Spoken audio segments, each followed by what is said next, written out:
happening out there, guys? The meeting will be kicking off there in any second. The first part of this morning's meeting was in a private session. Forgive me, just sorting out my headphones there. But yeah, the first piece was in a private session. So what's happening there? I don't know what the crack is at the private session. Obviously, it's private.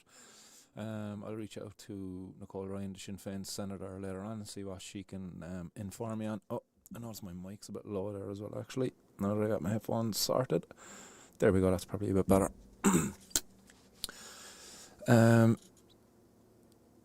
Jesus, fair so bit of feedback off that. No. Down a little bit.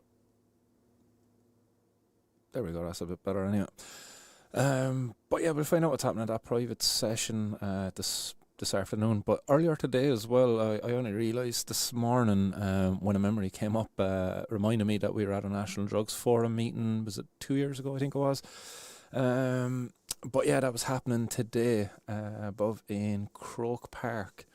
So above in Croke Park, there was the National Drugs Forum, which is an annual meeting held, and the minister who's going to be a part of this meeting here now shortly, Jennifer Murnane O'Connor, who's the minister with responsibility for the National Drug Strategy, she was present. I would love to have been a fly in the wall, or if anybody who is watching the stream or knows of somebody that was up there, I would love to pick your brain, see what actually went down, what was talked about. Or was it just a load of waffle about, oh, we're funding this, we're doing that, look at us, aren't we great, criminalising people still, but look, we're helping them with their addictions. Not. But yeah. Anyhow, who's out there? All very quiet in the hot box this afternoon. Boom, boom, boom. Boom, there we are. Hey, howdy ho. We'll make this a little bit smaller though so I can see. Boom, there we go, so we can actually see the bloody meeting stream. I'll be waffling on with you here, and the meeting will go ahead without me.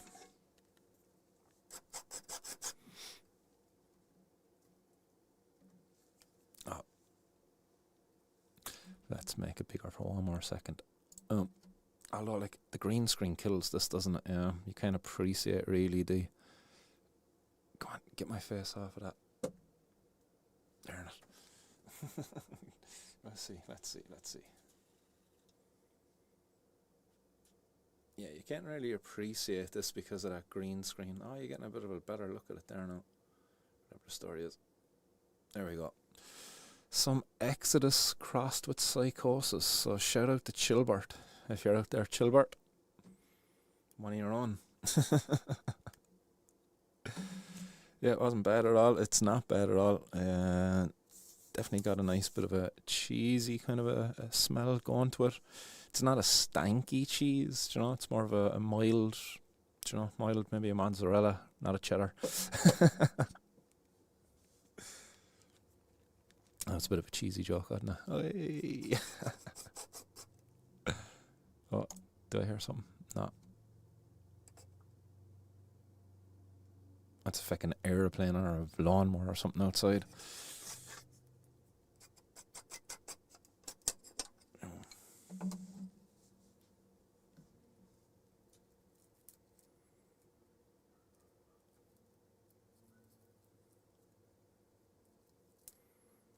Oh, I see there actually as we're on stream. Vera Toomey was posting again lately over on Facebook. She's been posting about the fact that the bill, Ava's bill, I believe is what they're calling it, which is, I believe it's, again, I'd love to chat with Vera actually myself just to get a better understanding of what it actually is. But my understanding anyway is that it's a bill which will allow for the administration of medical cannabis to a patient by hospital staff. As Ava was only allowed, and I believe this was the case, to be administered medical cannabis by her mother, Vera. So if you don't know Vera Toomey and Ava, who's sadly passed away, you know, rest in peace, Ava. Yeah, she suffered with Dravet syndrome, refractory epilepsy, basically. She wasn't responding positively to medications available, and she got access to medical cannabis after a very long battle.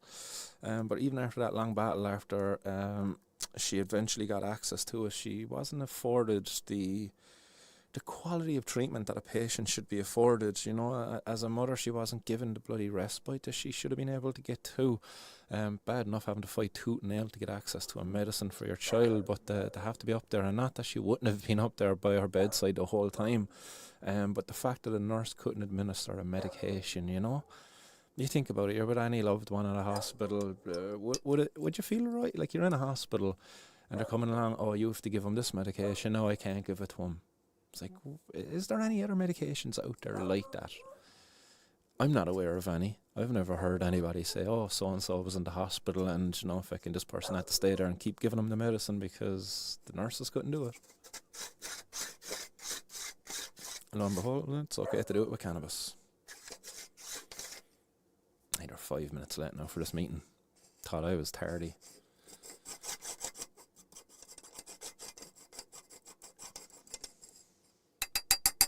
Oh. Yum. Oh, the sun is shining. So under my the green screen is kind of failing there behind me a little bit.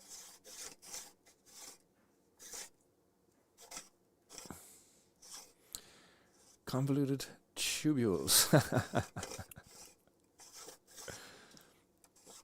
Is that Daily Talker by any chance? The image looks familiar on your profile pic.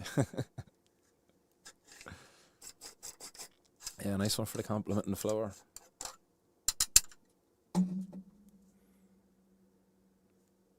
Wow, smells tasty.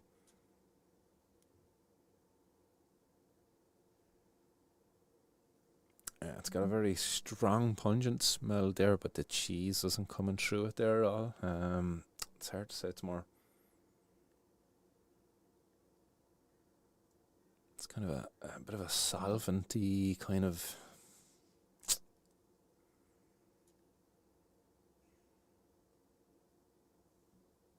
Minty.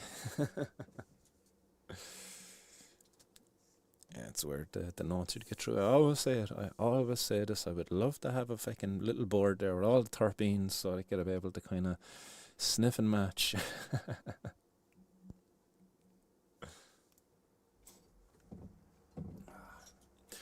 Well, what flower have you got? Convoluted tubules? Anything nice?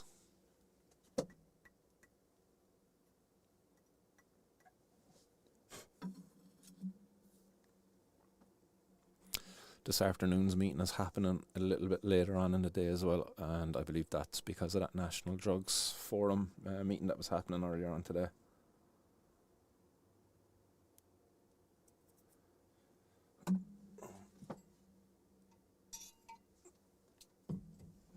There we go, that's me bits and pieces done there.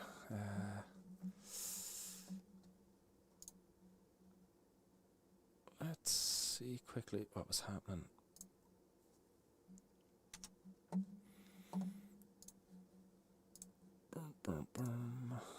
Just going to quickly throw up the old Facebook and see if we can get that post up by Vera before this meeting starts.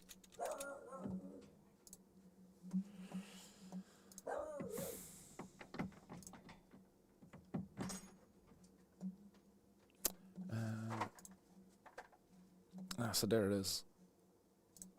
On the 17th of October, Michael Collins, Independent TD, requested an update on Ava's protocol. That's what it was, Ava's protocol. From Simon Harris TD and Jennifer Carl McNeil TD, Minister for Health, on the Dáil floor. Questions have also been submitted from other TDs and representation made. Simon Harris has not responded with the requested update. I would very much like to ask him to step up and provide us with the requested information. This recommendation was made by the Irish citizens for the benefit of others in our country. It needs to be taken seriously and discussed. Please share Ava's protocol with your thoughts. Thank you so much. And from Vera Toomey. So let's hit the share button there on that anyway as well. I'll spread the word.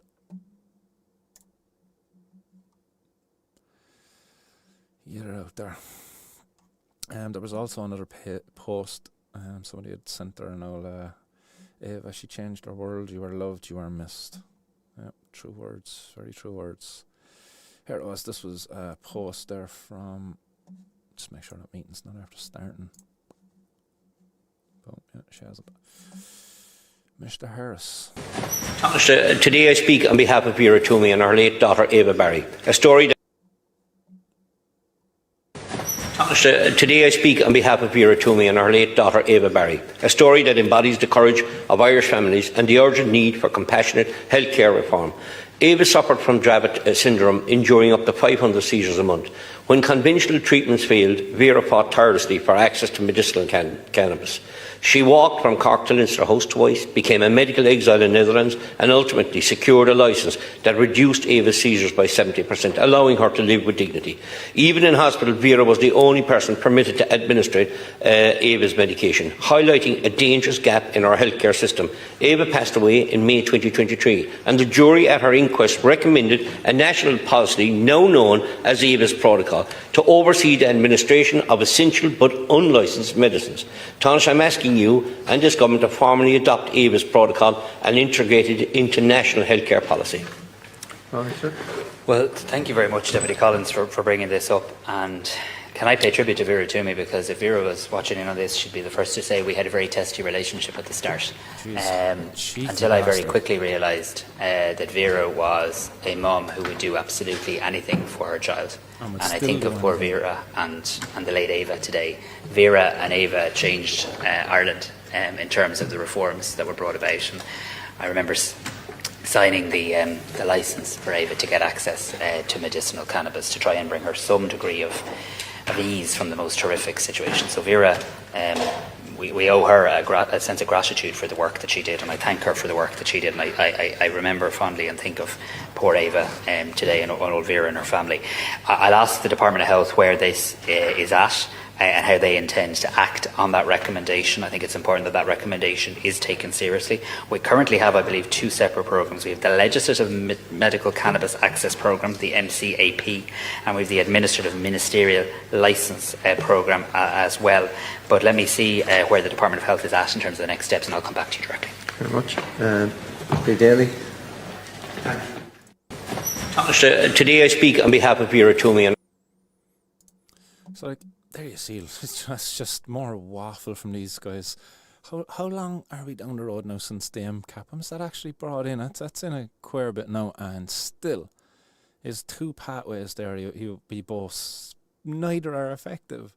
Neither. I sit here currently with a form of epilepsy that's refractory. It's not responding positively to the medication. And I'm not able to get access to the medications that are there for medical cannabis access patients. I was only ever looking for CBD.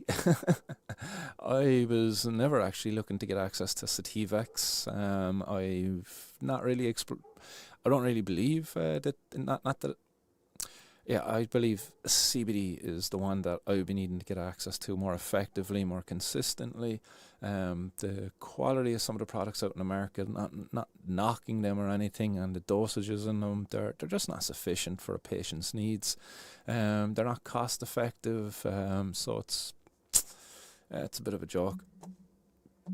But here we are anyway, all these years later, and still they're doing that. And how long, jeez, forgive me for not knowing her date of death, but how long is it now since Ava has passed away? It's got to be 2 years now, maybe more. And still, shame on them, like, to be fair, they should have put that in fast track through the dial. The day Ava passed away and her mum was, making a noise about this, because she was raising awareness about this not long after. She was engaging with the TD Michael Collins down there, the independent TD, or the used to be independent TD, actually. He's a member of Independent Ireland now. Oh.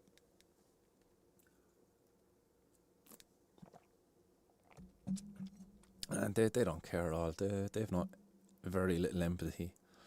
The fake empathy just to make it seem like they care. if they actually cared, they would never have allowed a mother to have walked from Cork to Dublin to access something as benign as cannabis. But look, sure, I'm preaching to the choir here. You all know this. Mark D. Monk, what is happening? Witnesses and observers are present. I want to call the meeting to order and advise members that we are in public session. I'm delighted to welcome everyone in this public meeting today to discuss the National Drug Strategy and with the Minister of State, Jennifer Murnane O'Connor, and her officials. I want to welcome our witnesses from the Department of Health, Minister Jennifer Murnane O'Connor, Minister of State for Public Health, Wellbeing and the National Drug Strategy at the Department of Health. We also have officials from the Department of Health, Mr. David Leach, Assistant Secretary for Corporate Affairs, and Mr. Jim Walsh, Principal Officers for the National Drugs Policy and Social Inclusion. We have present with the Minister today also observers for this meeting, Professor Bobby Smyth, Youth Drug and Alcohol Service, Miss Mellany McLoone, Integrated Health Area Manager in Dublin and the North East. Also acting as an observer today from the National Drug Strategy Steering Group is Miss Sarah Morton, Chair, and from the National Drug Strategy Reference Group, Mr. Joe O'Neill, Chair of the Western Task Force, is also here in an observational capacity. Just a note on privilege before we begin. All witnesses and members are reminded of the long-standing parliamentary practice that you should not criticise or make charges against any person or entity by name or in such a way as to make him or identifiable or otherwise engage in a speech that might be regarded as damaging to the good name of the person or entity.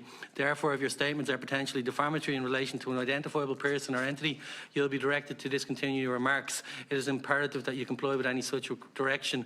I would like to remind members of the constitutional requirements that in order to participate in public meetings, members must be physically present within the confines of the Leinster House complex.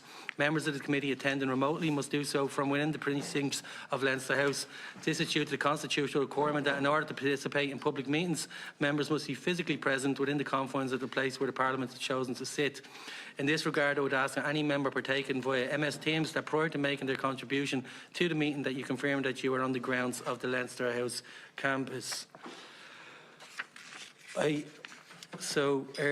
now wish to invite the Minister to make your opening statement. Minister, thank you for being here today with us. Thank you so much, Cathaoirleach and the members, and I'm delighted to be here this afternoon. I'm joined by the Department, David Leach, Assistant Secretary, Jim Walsh, Principal Officer, and Deirdre Keane de Monte, Assistant Principal. I'm also joined by some colleagues, and I know that Cathaoirleach, you mentioned them, Professor Bobby Smyth, and also Dr. Sarah Morton, and Mellany McLoone as well, who are all also here today.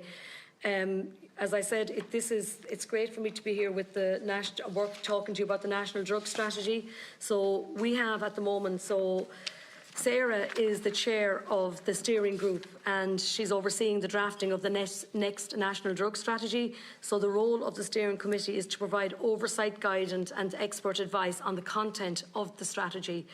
So we have Joe O'Neill is also here with us today. So he's the Western Region Task Force. He also is on the reference group and he joins us as well. So the reference group, the reference group membership includes people with lived or living experience of drug use, taking account of the voices of travellers, migrants and individuals who have had experience of criminal justice system. I wish to reaffirm the programme for the government commitment to a health-led approach to drug use. The National Drug Strategy will focus on this and deepen the health-led approach by addressing the enormous changes we have seen in drug use since the last strategy, which was drafted in 2016. And as myself as Minister and with the Department, we're very mindful that we're looking at 10 years of the last drug strategy, and with that has come a lot of changes and challenges. So it is important to draw on the findings of the independent evaluation of the previous strategy. So these support the design of an integrated, equitable and evidence-based response to drug use that is responsive to emerging trends and is aligned with the national priorities and international best practice. Our consultations with stakeholders included individuals and families with lived and living experience of drug use. And it's also contributing to the development of the successor strategy. And I have shared a report on these consultations with the committee. So you have received that, Cathaoirleach. As members will be aware, since the emergence of the drug problem in the 1980s, Irish society has transformed. This has shaped patterns of drug use. We have seen huge growth, increased urbanisation, technological advances have contributed to changing social dynamics and the drug trends. Where drug use in the 1980s was often associated with heroin in Pacific urban communities, today's landscape is far more complicated. In the decade since the last strategy was drafted, drug use in Ireland has evolved significantly. Over 13,000 cases of problem drug use received treatment in 2024, an increase of 50% since 2017. The increased demand for treatment is from all regions, all age groups, men and women, people with and without children, and those in employment, as well as those in employment. There has been an increase in the availability of new psychoactive substances and designer stimulants, which present new challenges for us on the public health the whole time. The consumption of drugs has changed, with cocaine now the most treated drug. The settings in which drugs are used have changed, and there is a higher rate of polydrug use. There is greater recognition of the impact of drug use on mental health, especially our young people, and the need for community-based health-led approaches. I believe that is why the Citizens' Assembly on Drug Use stated, the stark reality of drug use today means that there is no time to be lost, and recommended that the new National Drug Strategy is drafted and agreed urgently. The recommendation set a target date for 2024 for its completion. I am committed to a collaborative approach. So this was reflected in the debate on the private member's motion last week. As I said in that debate, and this is not about politics, and I think the one thing I want from here today is, this is not about politics today. It is about us all finding the best way to meet this enormous challenge. This committee has heard powerful evidence of the experience of those faced with addiction and that of their families, and I am determined that this lived experience will inform the next national drug strategy. Despite the urgency of the task, as a Minister, I want to ensure that we move forward in cooperation as much as possible. And, you know, for me being here today as Minister, it's very important working with yourselves that we work together in cooperation. And that is my aim going forward. So therefore, when the draft strategy comes before me at the end of the year, I will send it to this committee for consultation. I hope you will include it in your deliberations, and once your report is complete, I will review any relevant recommendations. I aim to have a final version completed and published before the summer recess. We will not agree on everything, but I hope we will work together where we can. I want the new strategy to build on policies that have been introduced in recent years. We saw the opening of Ireland's first supervised injection facility at the end of last year, and I am happy to report that that facility has assisted over 1,000 individual clients who have made over 7,500 visits. There were over 120 successful interventions to prevent a fatal overdose. The review of the 18-month pilot will inform decisions on whether to continue with this facility and open new ones in other areas, and including the possibility of mobile facilities, and we have been talking about this too within the department. A core component of the health-led approach is the diversion of people in possession of drugs from the criminal justice system to health services. I am committed to commencing the health diversion scheme, which the Minister for Justice and I have agreed will be implemented on an administrative basis. An Gardaí Síochána and the Director of Public Prosecutions are finalising the operational details. Once we have signed off on this, we will commence at a national level, and this will be imminent. We are actually nearly there to sign off on this now, so we believe it will be really soon. So the Health Research Board will monitor its implementation, and a full evaluation will be completed after the first 12 months. So we are going to be evaluated once we get it up and running, and it will, after the first 12 months, we will know more. On top of other alternatives, the coercive sanctions introduced in recent years, I hope this scheme will build the confidence of the criminal justice and of society more widely in the value of a health-led approach. In 2024, the total drug-related public expenditure was €338 million. Of this, €174 million was related to health expenditure. In subsequent budgets in 2025 and 2026, the Department of Health allocated a further €7 million in reoccurring funding to enhance the provision of drug services, with €1.9 million ring-fenced for community-based services. The Department's emphasis on developing service for underserved populations, so the problem alcoholic use, dual diagnosis, family support and people in recovery. In all, there are over 610 drug and family support services by the HSE. And I think that's important today. One of the issues that we worked on with the department is there is over 610 drug family support services, and that's around the country. So I'm very mindful that we concentrate. While we concentrate on cities, we also concentrate on rural areas where we have all the services. As I said, 610 drug and family support services provided by the HSE and Section 39 organisations, with 280 projects supported by the task forces, which are at the front line in responding to the impact of drugs on local communities. Additional funding has included resources for the DRIVE initiative on drug-related violence and intimidation. In addition, I am developing a new programme with a 3-year funding to support community resilience against drugs, which task forces and other community organisations can apply for. And I expect to announce details of this programme shortly. So we're working on this at the moment within the department, and I hope to announce it as soon as possible. Colleagues, this issue of problem drug users unites us all. As you are aware, there is not a village or town throughout the country that has not been impacted by drug use. Addiction does not discriminate on class or geography or colour or creed. Ireland is a very different country to when we first faced this issue nearly 50 years ago. The type of problems we face are in some ways very different. However, the scale is no less. So working together, I hope we can face them. And that is what Cathaoirleach, myself and our department working through the HSE and all of us today, my colleagues here from the different areas, all of us, we want to work together. We're talking about people's lives, and we want to make sure that with this, that our new drug strategy all of us will have an input into it. Thank you. Minister, thank you so much for your contribution. We'll now turn over to members for questions. Colleagues, we have 7 minutes and questions should be directed at the Minister. First up is Senator Evan McQuillan. Thank you very much, Chair. Thanks, Minister, for being here today, and for all the witnesses for coming in. I'm encouraged to hear that you are committed to a collaborative approach. I think we all are. And my questions are not political, they are definitely based in common sense. So, first one is in relation to the drug strategy. We are about 3 months into a 9-month term where we will have a report at the end of that 9 months.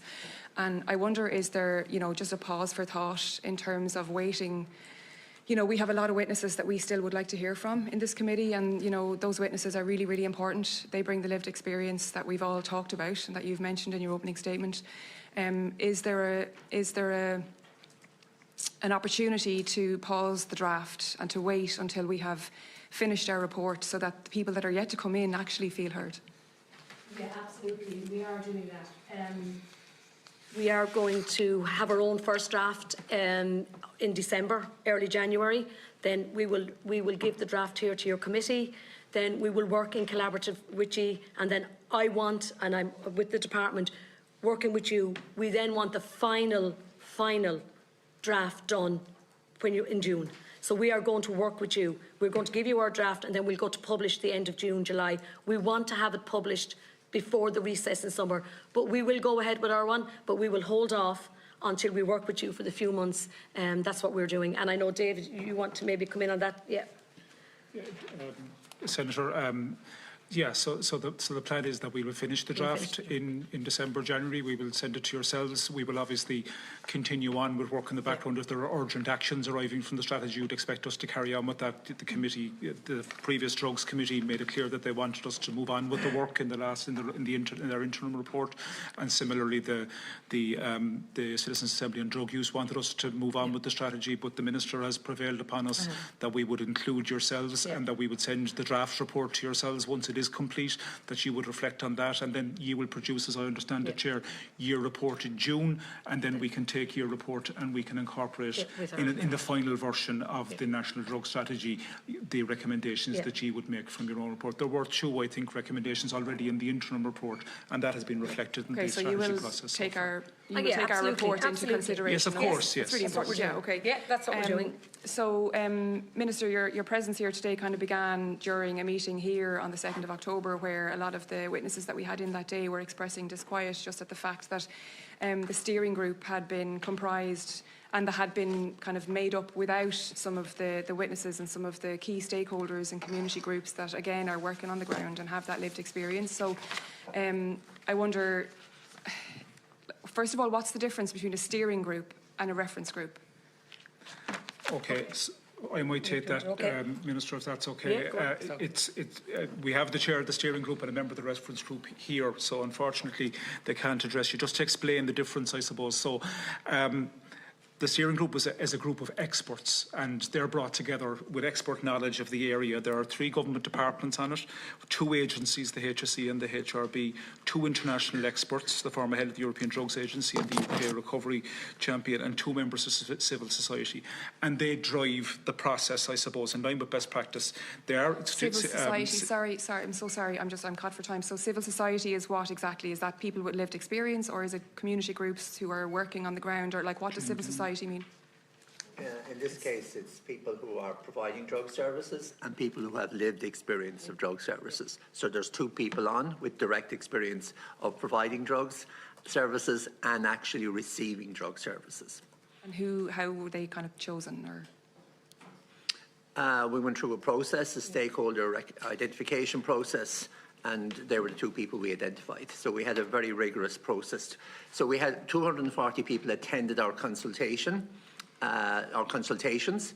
So we have 241, so we had to distill that down, and we identified 2. But we recognised we needed to have more than just a small group of people on the steering group. So we then constructed the reference group, and the reference group is a grassroots group of people who are providing services across the whole country.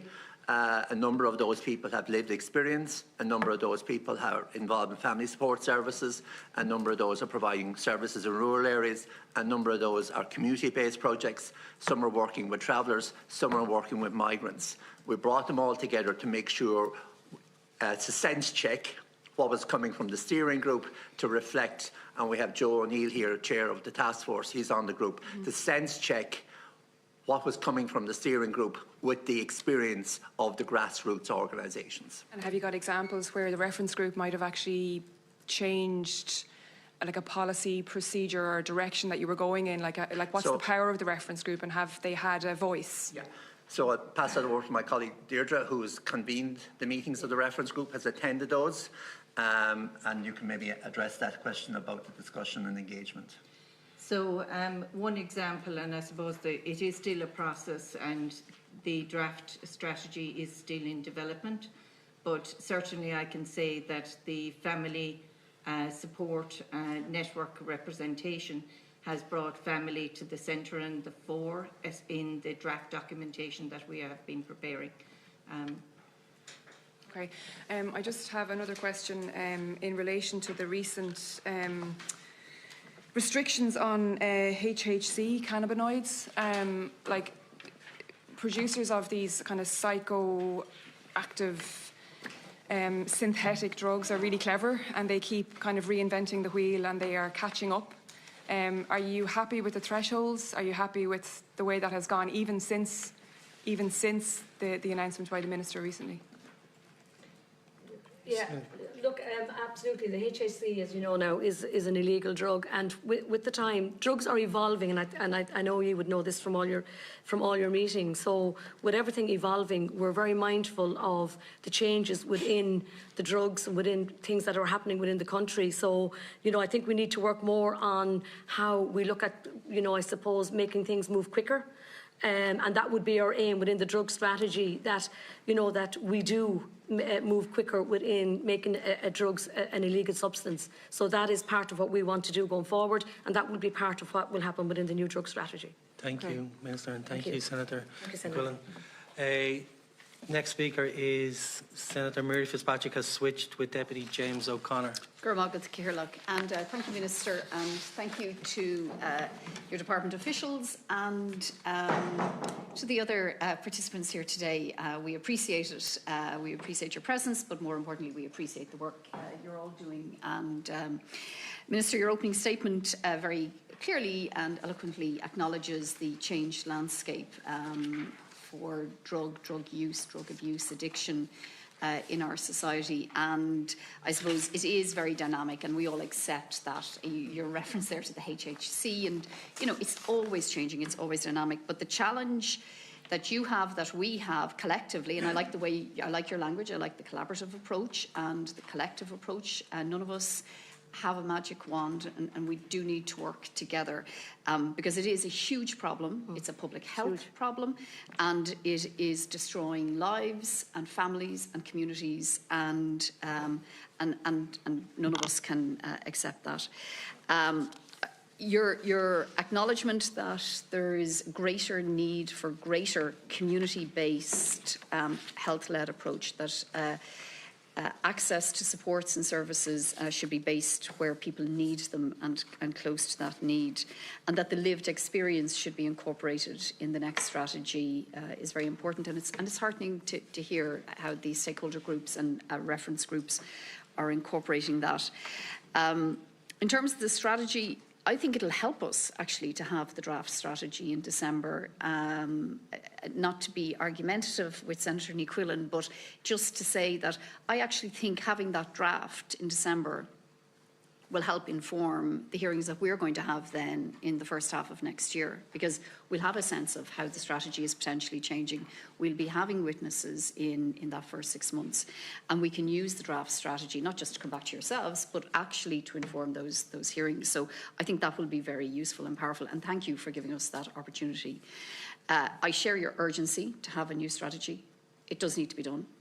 We need to move on, and I'm not suggesting that nothing is happening on the ground. There's great work taking place every single day, but it's important that that work is guided by a well-researched and well-designed strategy.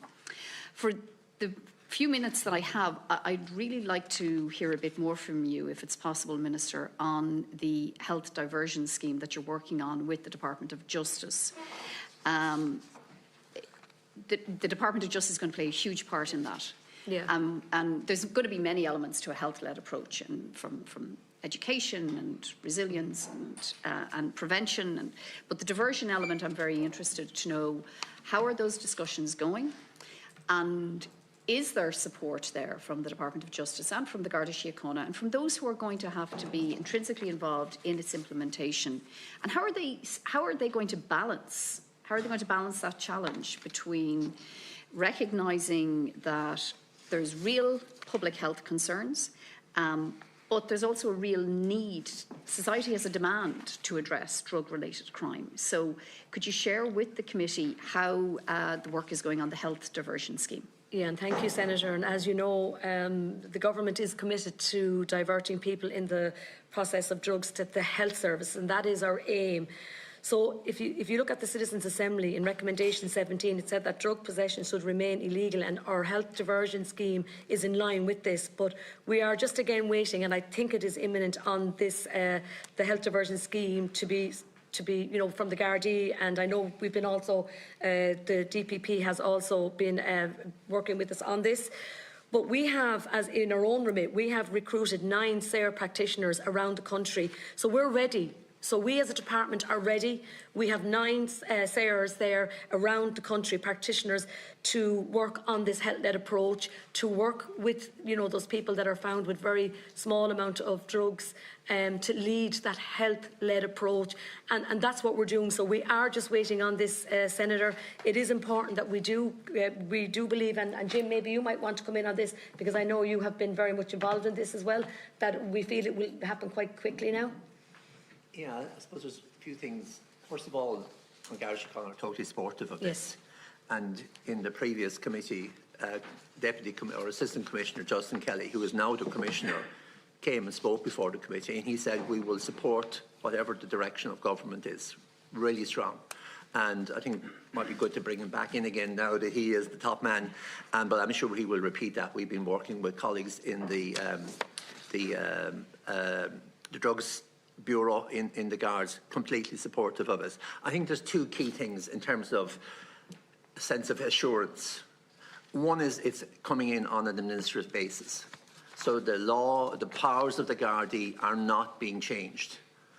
So those powers, they were very keen that they would keep those powers.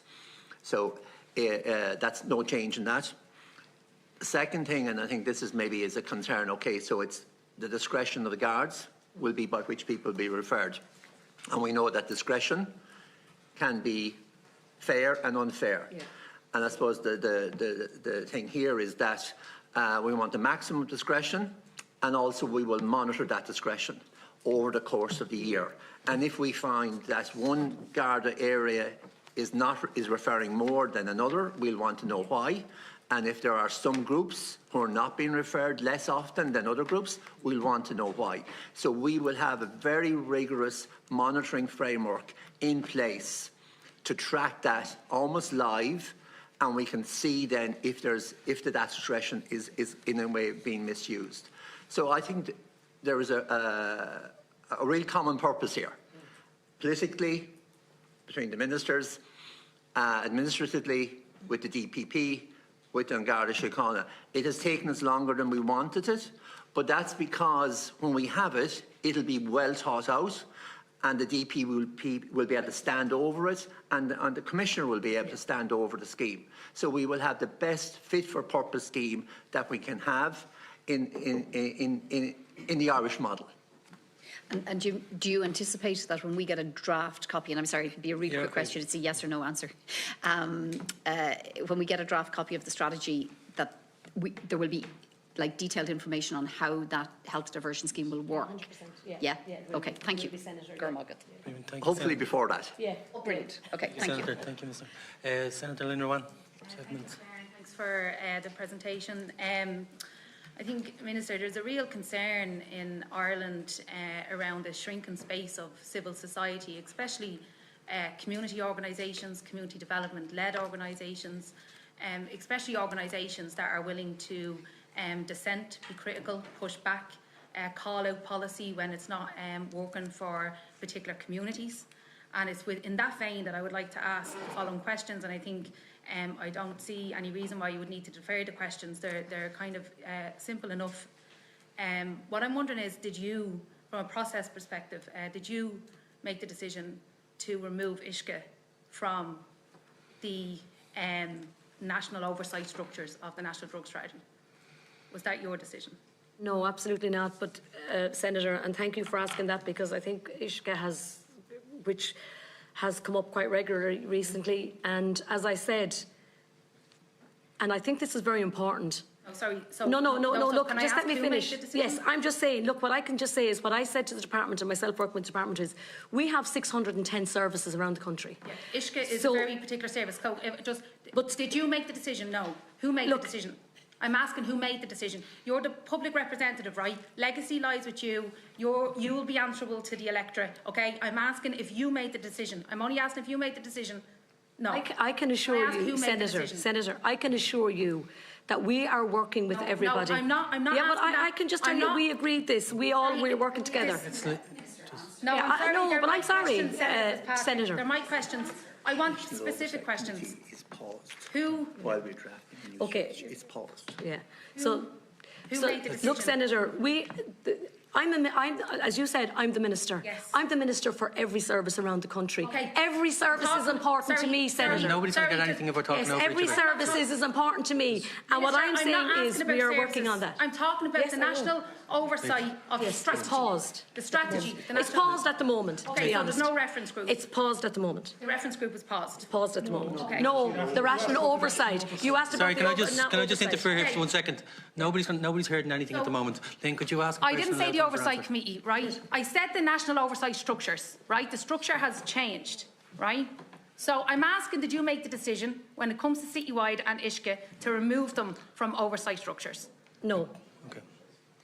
No. Sorry, there's no oversight structure. Yes, because you paused it. Right? You have removed key vices. I'm asking, have you removed them or has somebody else removed them? Are you telling me the other 610 agencies are not key? Are they not key vices as well? Sorry, Senator. Sorry, Senator. Let's look at. I work with everybody, Senator. No, Minister. Sorry, Senator. Minister. Lynn, can you ask? Minister. There's a very clear process that I'm asking you here. And I'm telling not talking you, about I have 610 services. I'm not asking you about the exclusion. I'm asking about your decision making. Okay? I'm asking who makes decisions. and if that's you that makes the decisions. So are you saying, yes, I decided that Citywide and Uisce are not on the national oversight structures? Yeah, no, Chair, if I could be helpful. yeah. Mr. Leach. Jim went through the process. So just to be helpful, Senator, Jim went through the process by which we arrived at, first of all, the steering group and then the reference group. Of course, the Minister didn't make the individual decisions to include or not include. So, of course, the Minister with responsibility didn't make the decision. I haven't finished. Yeah. I'm sorry. I didn't ask Mr. Leach a question. Could I just clarify something? Yeah, and I think Senator, could I just clarify something on the national oversight structures? Yes. Okay. So, just Senator, when we came to the end of last year, 2024, we paused the oversight structures. Yes. So they're paused. Yes. And they will be reconvened when our strategy is back up again. So we haven't set aside or we haven't undermined. So there's a current strategy being drafted with a paused oversight of a national drug strategy. Yes. Yeah. Okay, so can you explain that to me? So the National Oversight Committee in relation to the drug strategy is not currently involved with the drafting of a national drug strategy. Why?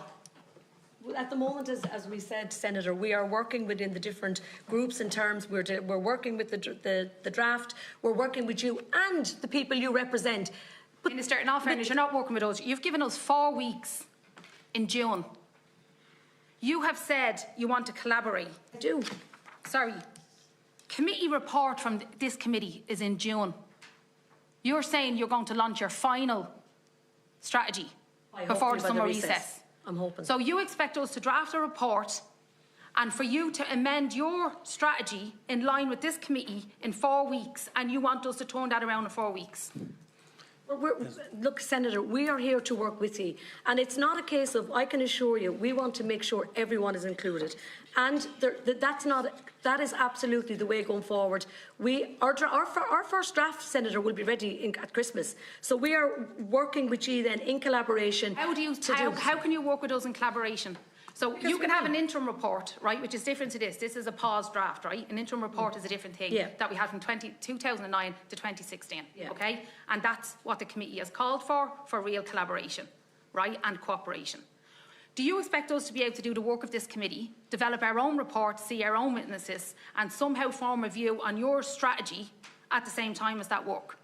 Well, we'll work together, and if there's... How? We'll just all work together. No, like tell me how we'll work together. Because we will work with you, within your witnesses, with the concerns that you have today. We will talk about them. What does that mean? Look, Senator, we will come back to you. What does that... No. Senator Owen, have you got another question? But Senator, just to clarify, your time frame is June. Yeah. But that's 6 months. Yeah, but you want to launch a strategy 4 weeks. The Minister's not launching. She said before the summer recess. Oh, yeah, but like once... Final draft before the summer recess. But you've 6 months to consider the draft. Yeah. So you want us to have 4 weeks? No, 6 months. 6 months. No, sorry, hang on a minute. A report is not due till June. Yes. Yeah. So how can we preempt our recommendations to your strategy when our report won't be done till June? So it's not 6 months. We'll wait till then. It's actually not 6 months. For us, it's 4 weeks. Our work finishes in June. Yeah, but in the meantime, what you're working on, we can work with you and see if we can get the process quickly. This is... we haven't had a drug strategy in 10 years. Hang on a minute. So... Our work is complete in June. Our work is not complete in December. Okay, so Senator, what exactly are you looking for then? Sorry, the Senator's time is up. Like we've looked for before, which is an interim report. We are moving on to the next... An interim report, we've had it before, so that we can actually have this work, which was part of the democratic process, Senator Owen. reflected in the National Drug Strategy. Thank you, Senator Owen. Okay, thank you. Thank you, Minister. Thank you, We're moving on to our next contributor, which is Deputy Anne Graves stepping in for Senator Nicole Ryan. Thank you, Minister and officials, for attending today, and thanks for your presentation. Some of it cuts right across the work that we're doing here on the committee. Actually, what I'll do, I'll go through everything if you want to answer all my questions at the end, because they'll overlap, you know. So just like you highlight the, you know, the serious increase in drug use across the state, 50%, but the funding for the task forces and community-based projects don't match that increase. So one of my questions is, can you clarify for us the funding situation for local and regional drug and alcohol task force? It's something I've raised a couple of times, because according to the budget figures, the core funding, now I'm talking about the core funding, the money that's allocated every year has been cut by 25%, from 11.6 million to 8.7 million. These were the figures that were clear in the budget.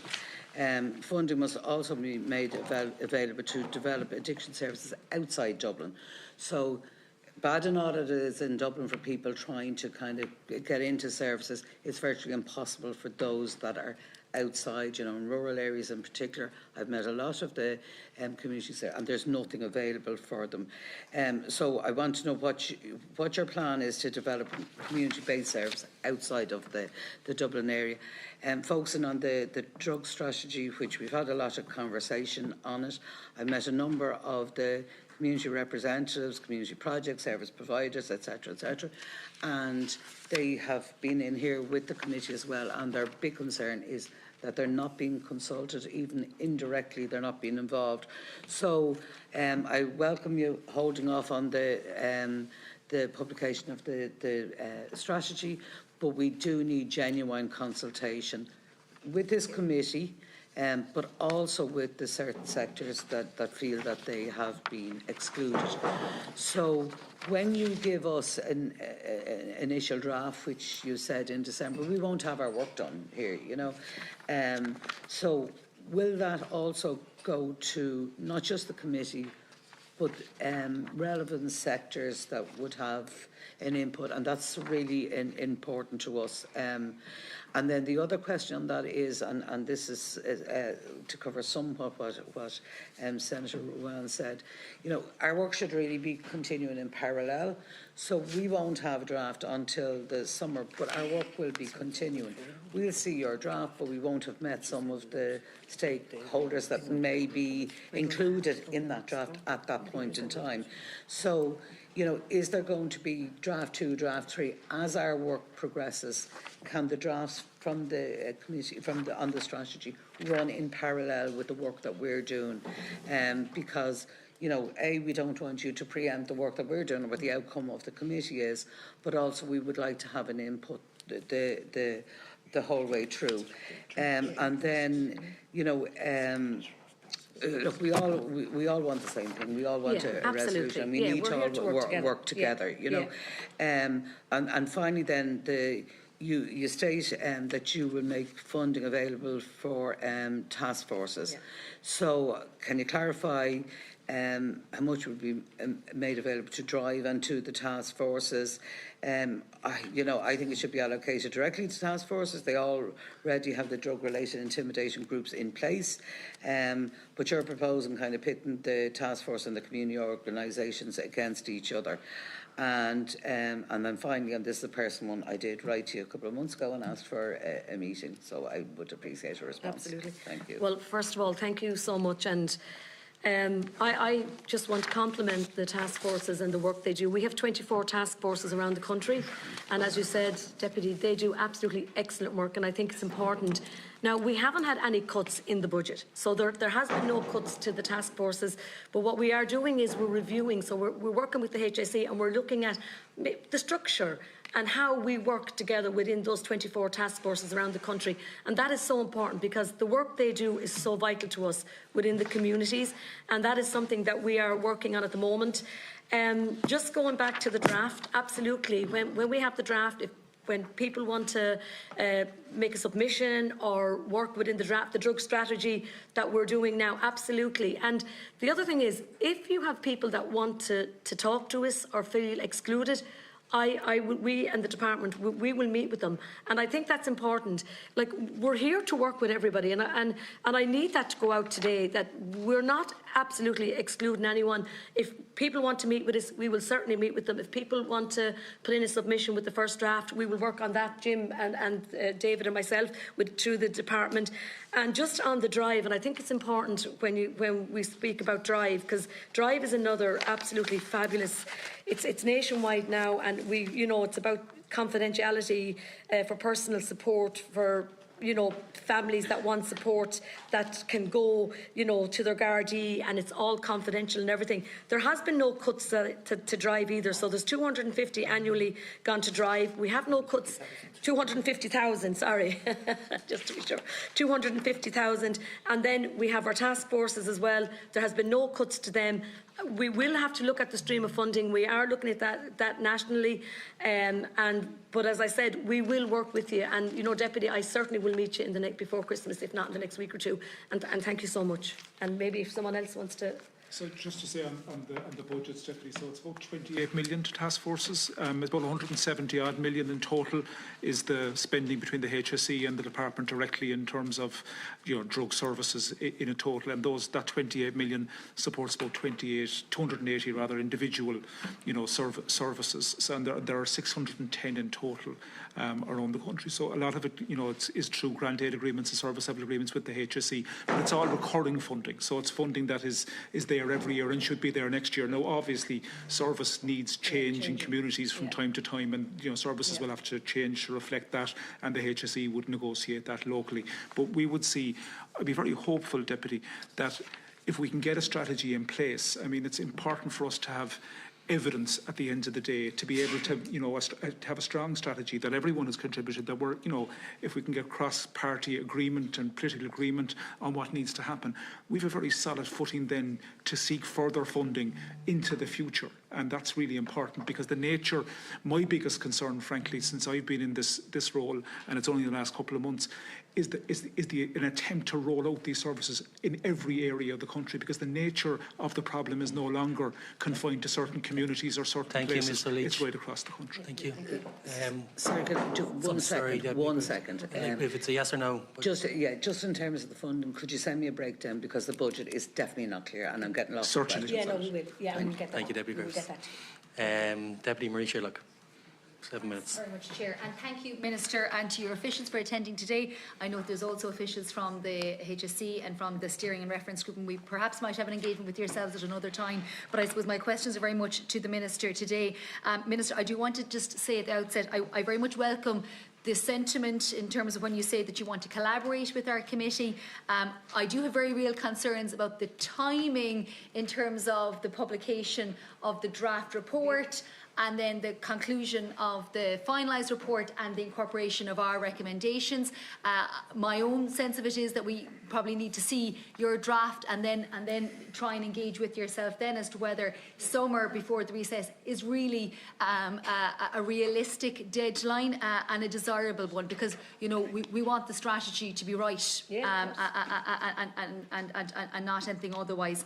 I think the other thing I just want to say for the record today is that I'm very frustrated and disappointed that the oversight group has been suspended, that the 3 national networks of Ishka, Fari and Citywide, to my mind, are being excluded at the moment. Minister, I heard what you said, and I very much share that view. You don't want to make politics or play politics with these issues. It's far too important. People's lives are at stake. My own personal view is that there's an element of politics being played with some of these groups. But anyway, I think it's just important to say that there is a real frustration out there about how these groups who've been on the scene for so many years, advocating and working in this space, long before you and I, Minister, were ever talking about these issues, and I think they deserve, at the very least, some respect. So to my questions, I suppose my probably main question today is, I think there's a bit of confusion about the current government position at this point in time, and I want to get an insight, Minister, as to your thinking with regards to the implementation of the recommendations of the Citizens' Assembly. So we know that the current government policies with regards to the health diversion scheme, that I think was first proposed back in 2017, so finally the government is getting around to doing that, and that's all well and good. But I suppose I want to be very clear, and I think the Citizens' Assembly were very clear, that they ruled out health diversion as being a recommendation from their group of the many hours of deliberation. Last week, you made the point during our private members' time that the health diversion approach was in keeping with the recommendation from the Citizens' Assembly. Now, when I read recommendation 17 from the Citizens' Assembly, it talks about diversion, dissuasion and decriminalisation. So what I want to hear from yourself, Minister, is it just health diversion, or do you envisage, and obviously, if you're going to have a draft strategy over the next few weeks, you'll have some sense of whether it's just health diversion or whether you plan, or whether this government plans to go beyond that and look at decriminalisation as well. No, and thank you, Deputy, for your questions. And I think it's important that we do recognise the work that the groups that you have mentioned, Fari, Citywide, Ishke, I think they have done great work. And I think, and that needs to be clear, we do appreciate, as you said, they have been a long time, they have put a lot of work into this, and we really do appreciate the work that they have done as well. And it's important that we do all work together, and I do see where you're coming from, but just on the health diversion scheme, it will be health-led. It's going to be a health-led approach. So that will be that's what will be in the draft strategy. As you asked me, Deputy, it's a health-led approach. So just to be clear in terms of how we define what a comprehensive health-led approach is, right? When I read the Citizens' Assembly, it talks about diversion, dissuasion and decriminalisation. Can I take it, Minister, that when you define a health-led approach, it is just health diversion? Yeah, it's just health diversion, Deputy, yeah. So you would see that the stance of government is at odds with the recommendations of the Citizens' Assembly. Well, from reading it myself, and I'll go back and check it again, the Citizens' Assembly in recommendation 17 said that the drug possession should remain illegal, and our health diversion scheme is in line with this. So I will double check this, but I'm Minister for Health and Wellbeing, so I can only look at the health and wellbeing. That is within my own remit. So look, but it's something that I can come back to you on. Yeah, well, look, and I think there'd be a strong view amongst many of us that decriminalisation has to be an intrinsic part of that comprehensive health-led approach. But look, I think that conversation has to continue. As you are within the Department of Health, right, I do want to ask about the Department's approach to HHC. So this is a drug that has been on the scene since 2022. Mainly consumed by teenagers, and has very clear links to psychosis. And yet, when I asked in April of the HSC what plans they had to roll out an awareness campaign of the impacts of HHC, we were told that the HSC had not been asked nor resourced to commence an awareness campaign. Now, I know that, and we asked a follow-up question, and that prohibition would have to be put in place first, or outlawing of the drug, and that happened obviously in July, and a campaign has now commenced. And I suppose it seems to me that 3 years since this drug kind of came into the country, the HSE is wildly behind the curve. That you have to outlaw a drug first, to then put in place the health awareness campaign. Should that not be the first port of call for the Department of Health, that when there is a drug comes into the country, that we accept that there's drugs in every community in this country, that you get the awareness piece out first, and then, depending on the government of the day, decide whether you want to outlaw it or not, but critically get the awareness piece out first, accepting that it's going to be in communities. Yeah, no, I know, David, but I totally agree with you, and there has been challenges there, and you're right, we do need to get it out quicker, and we do need to have an awareness campaign, and that will be part of the drug strategy going forward, that we're not in a position again that something like HHC would take so long, and that's factual. Yeah, absolutely, I totally agree with you, David, if you want to agree with you. I concur totally. I think it took far too long to make this drug illegal, and it took far too long. And I agree with you in terms of it didn't have to be illegal for the HSE to conduct a public awareness campaign, or for the Department of Health to do so. All I can say to you, since the Minister came into office, she'd been very frustrated by the length of time it took. It had been begun by the previous Minister, who's actually with us, to do this. one of the benefits of the steering group and the way the strategy is being devised is that the Department of Justice and the Department of Health and the Department of Taoiseach are all together on the same group, and they will own all of the recommendations. So hopefully we'll get a recommendation from the strategy that allows for a change in the law that will allow us to much more easily move to ban drugs, because as you rightly said, those sorts of drugs, are going to pop up more and more and more and more often. Professor Smyth was with us, has much more experience than I in talking about them, but we're going to have to be much more agile in the way we approach drugs in the future. It's just, it's a different world we're living in. And, Mr. Leach, thank you so much. No, you're absolutely fine, but thank you. We're over time. Deputy Colin Burke, you're next, and thank you, Deputy Chair. Much, and thank you, Minister, and thank all of the people from the Department and the HSE and all of the other groups that are here for the work that they've done over, not just over the last, in a short period of time, but over a long number of years. Could I just, many of the issues that I wanted to raise have already been raised, so I'm not going to go over them. Just in relation to the supervised injection facility, you're talking about a 12-month review. I understood that there was to be 3 reviews, one after 6 months, one after 12 months, and one after 18 months. And I'm just wondering, the report after the 6 months, if that was completed. And the second question then, the report after the 12 months, whether that will be made available to the committee here. One of the issues that I noted is in the report it sets out, in your statement, Minister, it sets out that over 1,000 people have now used the facility, which, I know it took 9 years from the time we first talked about it to actually get it opened, but it's 1,000 people, it's a lot of people. And one of the issues that I've come across recently is the maternity services, where people who have drug addiction problems, baby delivered. I had one case, for instance, where the child was 2 before the grandparents even realised that there was a child there, and the child now is in the care of the grandparents and obviously has huge challenges. And I'm just wondering about what the Department and the HSE are doing in relation to cases like that, where a baby is born and there are serious challenges there about future care.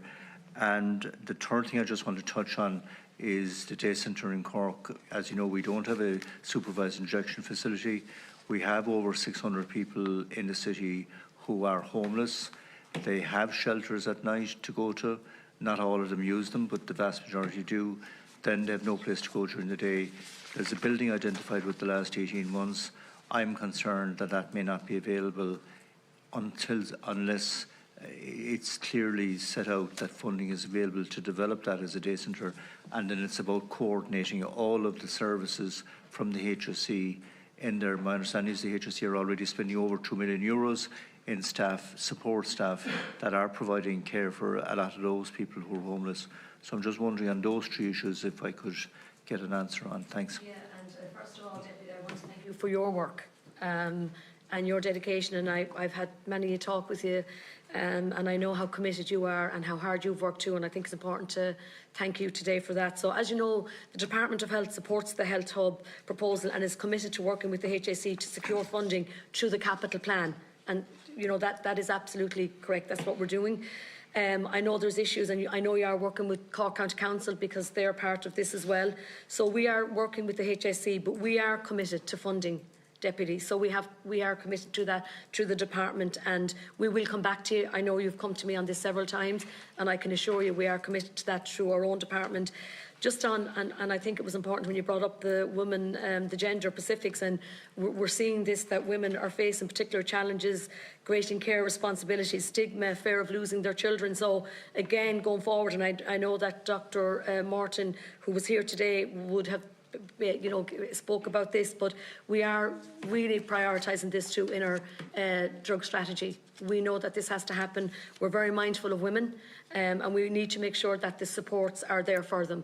So we will be working with you on that. We will be working with the drug strategy. But it appears to me that, in fact, the supports are not there adequately enough at the moment. Yeah. And I'm very concerned because it's not just about the women and the fathers of children who may also be addicted. In this case that I'm dealing with, both were addicted, but you're then a child into a totally new party into it. Absolutely. Who is then in that scenario where there isn't adequate support, and I'm just a bit concerned.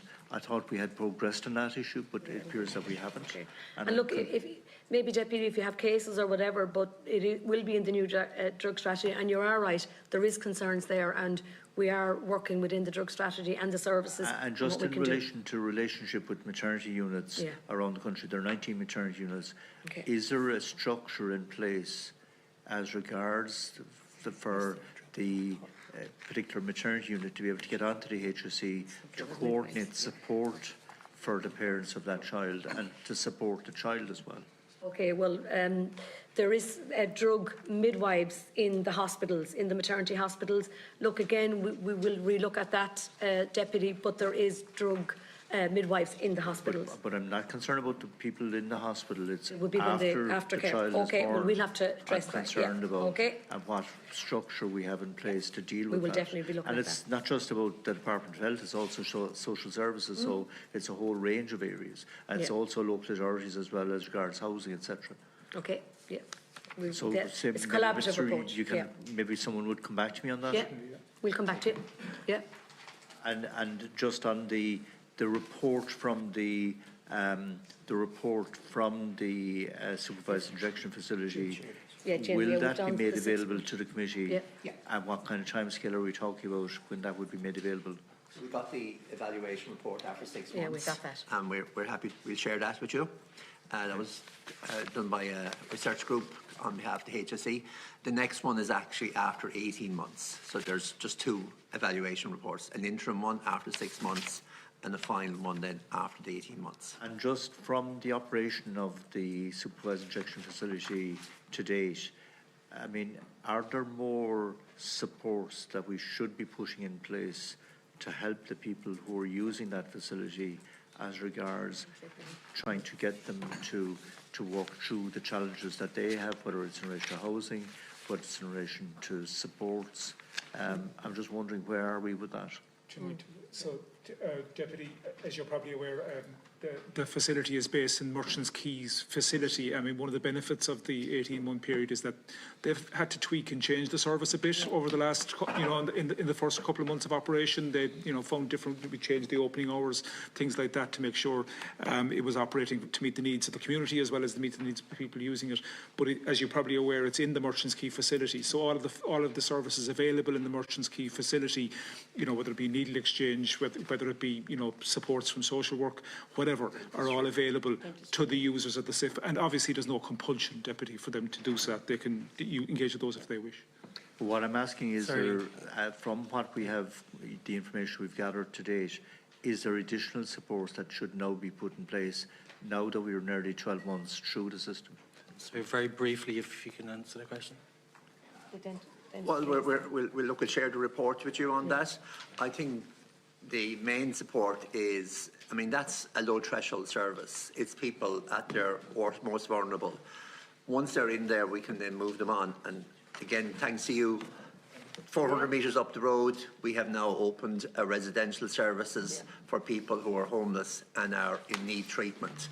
And we've now increased that to 63 beds and up to expanding it further. So 37 beds yet to be funded, so Minister, I'd ask you that you would in place the funding for that. Important intervention. We have 12 for next year's budget, so we haven't. They're on a phased basis. That was part of the agreement, but we have 12 for next year going in. Deputy. And then the 25, because lives will be saved. Oh, absolutely, we're working on that. You paid for it to be built. Sure, thank you. An important intervention nonetheless. Deputy Rory O'Murcu. Gurmaigad agus the Falter Roof Galera on Shaw. Look, in fairness, a considerable amount our conversation has already happened as regards the need for probably a more sensible way, if you are talking about working alongside the committee and obviously its timeline in relation to doing a detailed body of work, obviously absolutely vital that all the stakeholders that are lined up are dealt with.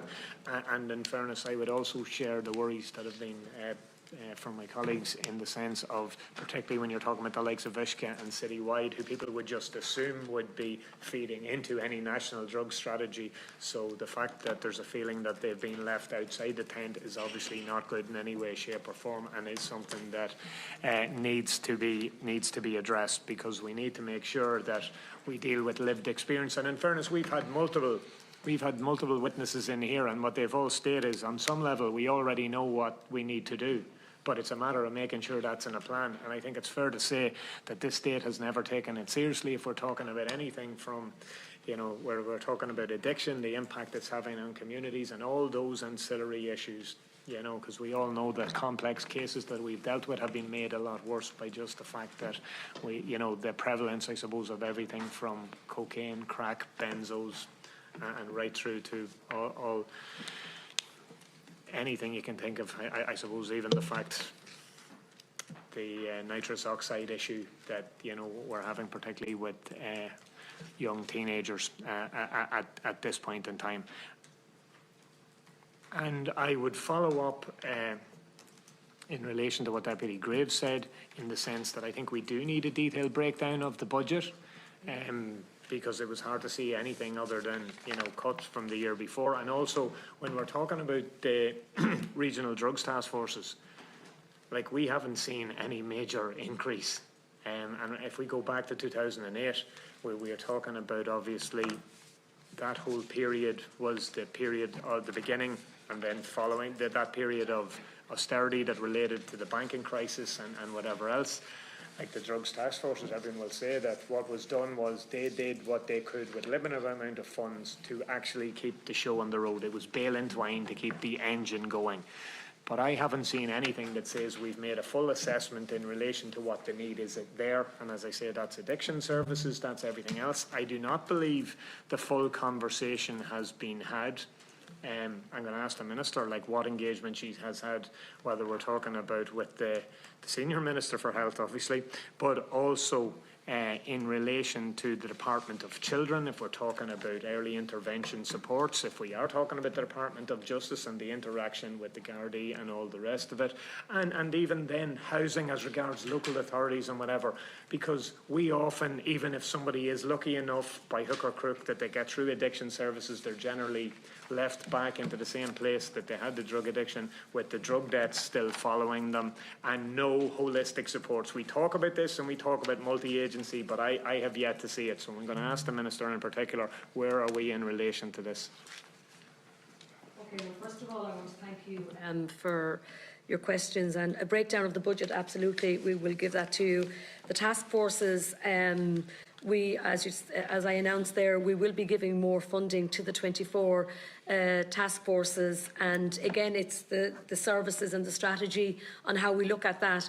At the moment, I have been working with the Department of Justice, but it is an all approach, as you said, from homelessness to when someone goes into a services, that the services are there when they come out. So that is something we are mindful of. We have to look at that. We have to address that within the strategy.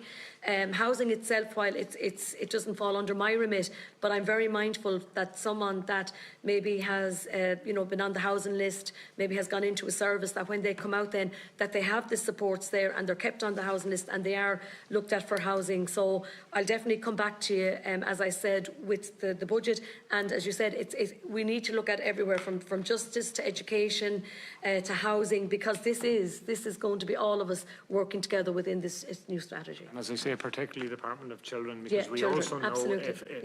if we can get supports into families at an early stage, and we can avoid an awful lot of the issues now. So some of these issues, as much as drugs are prevalent everywhere, the worst impact is obviously in disadvantaged areas. And it is where poverty crosses over with intergenerational trauma and all the rest of it. And I'm going to just repeat my point, and I'm going to ask the Minister, we are nowhere, see the services we have at the minute are nowhere near touching, I don't know what you call it, the base of the problem. We haven't been anywhere serious yet. I would like to think that the national drug strategy would at least be a strategy that takes this into account and looks at what the need is. Now, for the follow-up with resources, we would need to see, and I couldn't say that I was absolutely hopeful at this point in time, but I would be happy enough if we were having a real conversation, a real needs assessment, a decent strategy, and then we can make the fight in relation to the resources that are required. So at the moment we are doing an audit of services, and I do understand, Deputy, it is important that we have a structure there through the different departments, as in my own remit under health and wellbeing, that's within the drug strategy. That's something that definitely that I've been working on, but then it's working with other agencies and also working within the departments, whether, as you said, it's children, education, because it is important that all of the groups... Is that happening to us? Well, we are working. Well, at the moment there's an audit on, but we are working on it. At the moment, and see that audit. Does that take into account those other departments? That's what we're looking at. Absolutely. And what's the timeline on? We'll still be on the first draft. We will have the first draft by Christmas, and then we will issue you with the draft. And then again, as we said, with your own recommendations, with our draft, working together in collaboration. That's what we want to do. And you're open to an element of flexibility, so we can ensure that now, the work as I done said, here. we mightn't agree on everything, but we're it's absolutely... It's not about that. It's about ensuring that one thing informs the other. Yeah, absolutely. It has to be that way. Thank you so much. I think it's round to myself now for my own question. It was very brief, Chair. I thought I should be congratulated on that. You were. You actually were. We're all shocked. I just mention the point you made, Deputy, about interdepartmental collaboration. Like, that's at the core of the Citizens' Assembly. It's 36 recommendations were across government. So we've done a process in the Department of Health where we've gone to 7 government departments and the HSE and said, here's the recommendations. What are you doing? What's your response? And we're going to incorporate that into our strategy. So it will be a genuinely whole of government. And because that's the mandate of the Citizens' Assembly. They didn't... They made that wide. I accept that, but we've all made recommendations in our life and we haven't always seen them through. I suppose that's what we need to deliver in the strategy now. Mr. Walsh, thank you. I wasn't that brief in the end. No, Mr. Thank you very much, Deputy.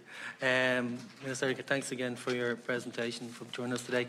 Minister, in your engagement with several members, just Deputy O'Murray, and in your opening statement, you said that the committee and yourselves weren't going to agree on everything. Is there anything in particular that stands out for you? No, it's just, we all want to work together. You mightn't agree with parts of our draft.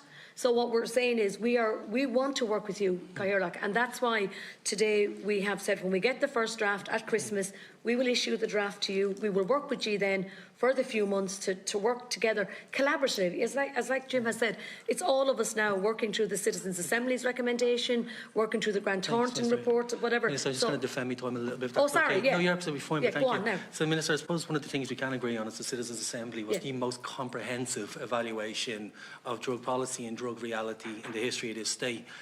Just in relation to what you spoke about earlier in relation to your understanding of Recommendation 17, what is your understanding of Recommendation 17?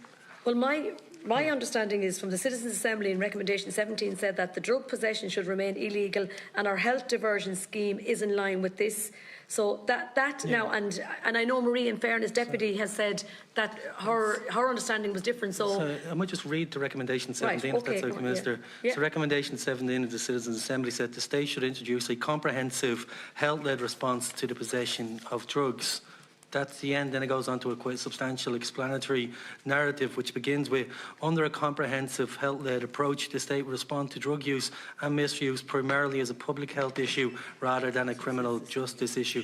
Now, there's a whole plethora of things after that. But from the understanding of yourself and your department officials, does that mean decriminalisation of the drug user? Well, I'm going with the health-led approach. Which will be, as I said, that will be what we will be going with the diversion of the scheme. This is what I will be going with, the health-led approach. But that still will maintain a criminal justice overhang? Yeah, well, we're working with the Gardaí now, so that, as I said, this is, it's not about, it's not about making drugs legal, and I think sometimes there has been... No, absolutely not. Yeah, that's okay, because there has been a little bit of, I think maybe just a bit of confusion over different talks around. So, but what I'm saying is, what we're working with is the Assembly, as I see it, the recommendation is, so we're working with the Gardaí now. We have 9 SARE practitioners around the country. We're ready to go. We have them ready to go and all, so we're just waiting to get this signed on. But we will work very closely with the guards on this So the recommendation actually does take in that kind of sometimes misconception that's not prevalent from the committee or yourselves. Okay. It does say that, well, possession of controlled drugs would remain illegal. People found in possession of illicit drugs for personal use would be afforded, first and foremost, extensive opportunities to engage voluntarily with health-led services. So 2 questions I suppose I would have. In the first instance, how can we enact a policy of decriminalisation against the drug user while maintaining a criminal sanction overhang? But then if we are moving to an alternative policy, how are you going to cater for extensive opportunities? And how is that going to be measured? Okay, do you want to? Yeah, so definitely we're engaged with the guards and with the Department of Justice, and we have spoken with them about how we will operate. I think, to be honest with you, the health diversion scheme, when it starts, it'll be evaluated from the very start. Yeah. The sanctions, it'll be up to a guard with their discretion So we are moving away from the recommendation of the Citizens' Assembly, though. I mean, the recommendation of the Citizens' Assembly wasn't at the discretion of a guard. It was a comprehensive, health-led approach to drugs with extensive opportunities to engage voluntary and health-led services. But it also talked about a comprehensive health-led response to the possession of drugs for personal use. In your understanding, can that be done while Section 3 of the Misuse of Drugs Act remains in place? Yeah, our understanding, Deputy, is that yes, it can be done while that section remains in place. Through the deliberations of this committee, when we go through a very comprehensive understanding of the laws that exist in Ireland, where they might be different from other jurisdictions that enforce decriminalisation, will that be something that the Department is open to taking into consideration, or is that something you already have decided that Section 3 of the offences will stay in place? Minister, so Deputy, you'd appreciate it as civil servants, neither myself. Oh no, I wasn't the Minister. We're just as Jim says, look, this is new to us all, and it's very important, and I think we need to go back to the reality here of we're talking about people's lives here, and what we're doing is a 1-year trial on this, and then we will have a huge review.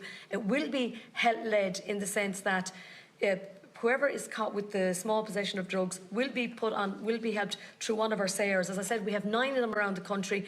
It will be health-led in that extent. Now, I'm not saying this won't bring challenges, and I'm not saying we'll get it right and how far we will get it right, but we want to get this right. We want to give people the chance, and we want to make sure that we look at this over the first year when it's signed off on by the Gardaí. Remember, we need to work with the Gardaí on this. I don't doubt for a second the integrity that you're personally bringing to the issue. I just question probably as collectively of how we might implement that particular policy. And I fail to see how we can decriminalise the user of drugs who have been for 40 years, you've outlined your statement, destroyed by both the substance but also the sanction that overhangs. I'm not sure how we can do that while maintain criminal sanction over their heads. So I think, Deputy, there's a huge, like in engaging with the criminal justice authorities, and as Jim said earlier, the guards are very much on board for this, and they want to begin this, and they're happy to do it.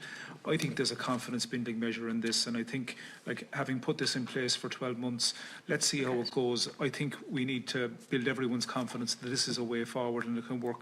Like, if you look back at the arc of all the drug strategies going right back to 2001, there's a slow change from a very criminal justice focused approach to drug use to the current health-led approach, and I think that this is another step in that direction. I think it's going to be very positive, and we'll see a lot of progress in the next 12 months once that's up and running. Yeah, and we all hope that's the case. We're supposed to mandate if this committee was to respond to the recommendations of the Citizens' Assembly. We had the chairperson of that assembly in front of us a couple of months ago.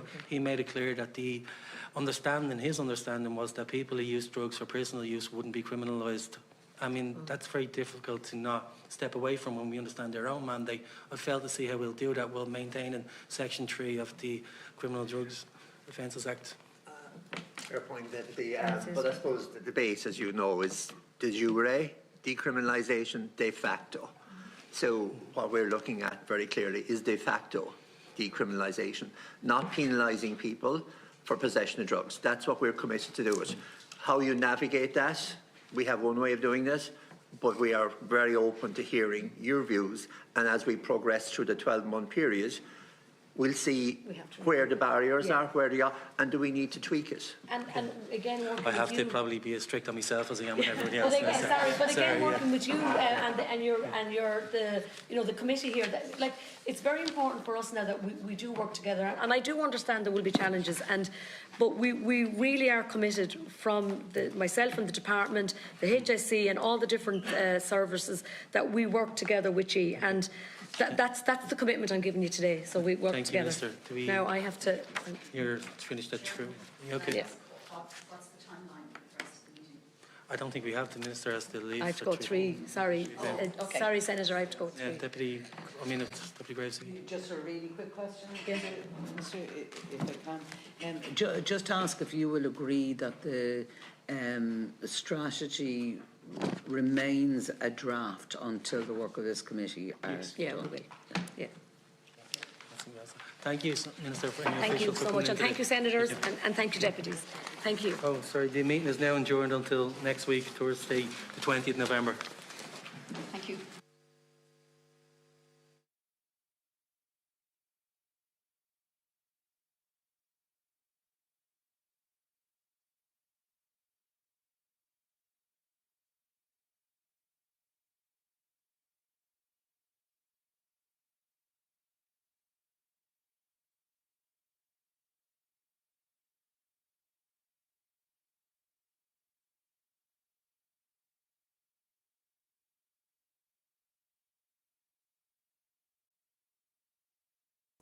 Sorry, just realised my mic was muted.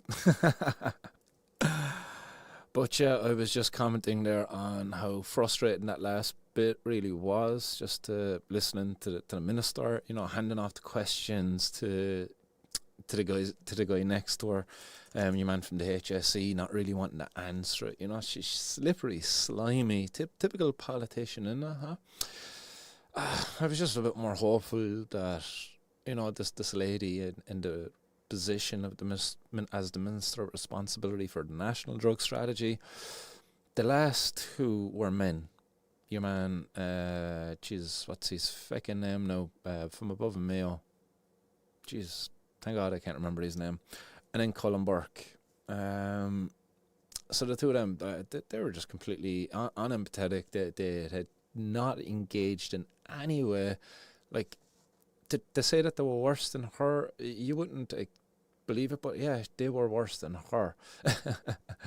But as she's a woman, you just thought you would have got a bit more compassion there from her, a bit more sympathy towards the experiences of those people who are using drugs. Now, obviously, our experiences, our lived experiences are excluded here from this conversation because they only want the experiences of the addict. This is not really about the drug user. This is about the problematic drug user, the people who are falling into addiction. Not us, unfortunately. Although they might label us as people who have addictions, I know the court has suggested to me that I have to kick my habit, that I'm a drug addict, that I'm supporting the crime gangs and all of that stuff. But yeah, they don't want our contributions there towards their committee, towards their meetings, their citizens' assemblies, all of that stuff. But yeah, that minister with responsibility for the national drug strategy did not at all want to engage in a conversation about decriminalisation. She big pushing the health diversion stuff. Like, forgive me, but I thought that was in place a long time ago. Like, were they not talking about that at the Citizens' Assembly, about how many people that have benefited from the health diversion scheme? Or is that just the guards taking it upon themselves to divert people and to do this, kind of before the health diversion scheme? But no, I'm pretty sure that we heard from one of the contributors from the guards, was it the commissioner guy or whoever, that they diverted like a lot of people who didn't go into the criminal justice system, and they were just kind of given a caution. That was it, the caution scheme, not the health diversion scheme. Yes. I'm getting mixed up. I'm mixing the 2 up. There was the caution scheme. That's what's in place. They're giving people cautions. And the health diversion is actually putting you into like some sort of health assistance. Yes, I'm mixing the 2 up. Forgive me. Not like me at all. But yeah, the TD Maria Sherlock, who's she? Is she the Green Party or something like that? She set up her questions really, really well. She kind of really put the minister in a corner, using some of their own words, you know, putting her out there, and also throwing it back at her. And you know, she talked about the health diversion, and then kind of and hitting off that step 17, the recommendation 17 from the Citizens' Assembly, but highlighting the fact, hey, Minister, you actually completely ignored the fact of this recommendation, including decriminalisation. And the Minister didn't know what to do. You know, dude next to me, jump in there. What was his name? Fucking dude from the HSC anyway.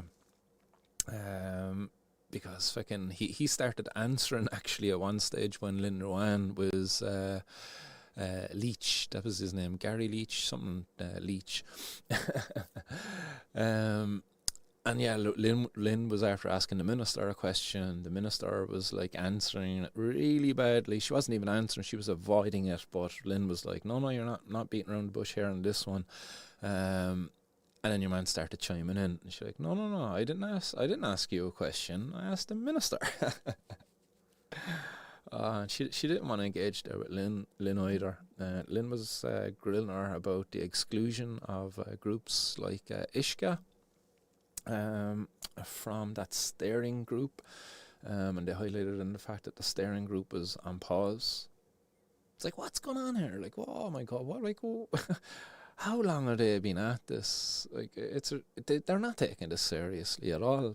And no wonder, I wouldn't blame them for not taking it seriously. They're not held accountable. Like, you, the Minister, have a responsibility for national drug strategy, and the previous one there also, Colin Burke. Colin Burke is getting away with murder sitting there.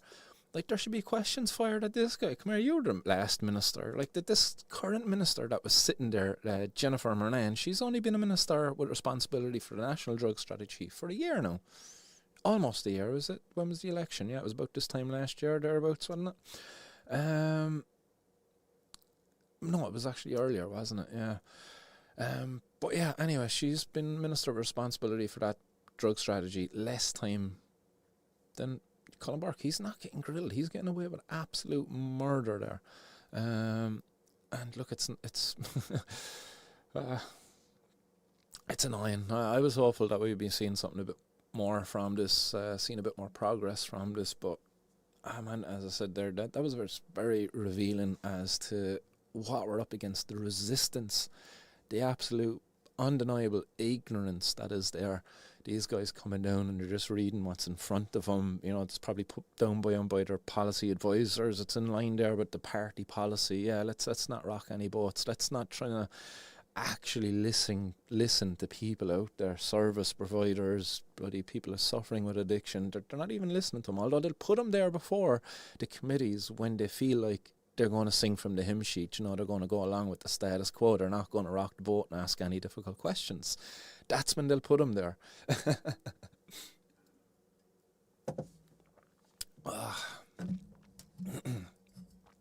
Cassie, saying here, health diversion was announced in 2019 and then the Gardaí didn't follow up until 2022 with caution. Yeah, that's probably where I'm getting the confusion with, because I know the health diversion was talked about a long time ago.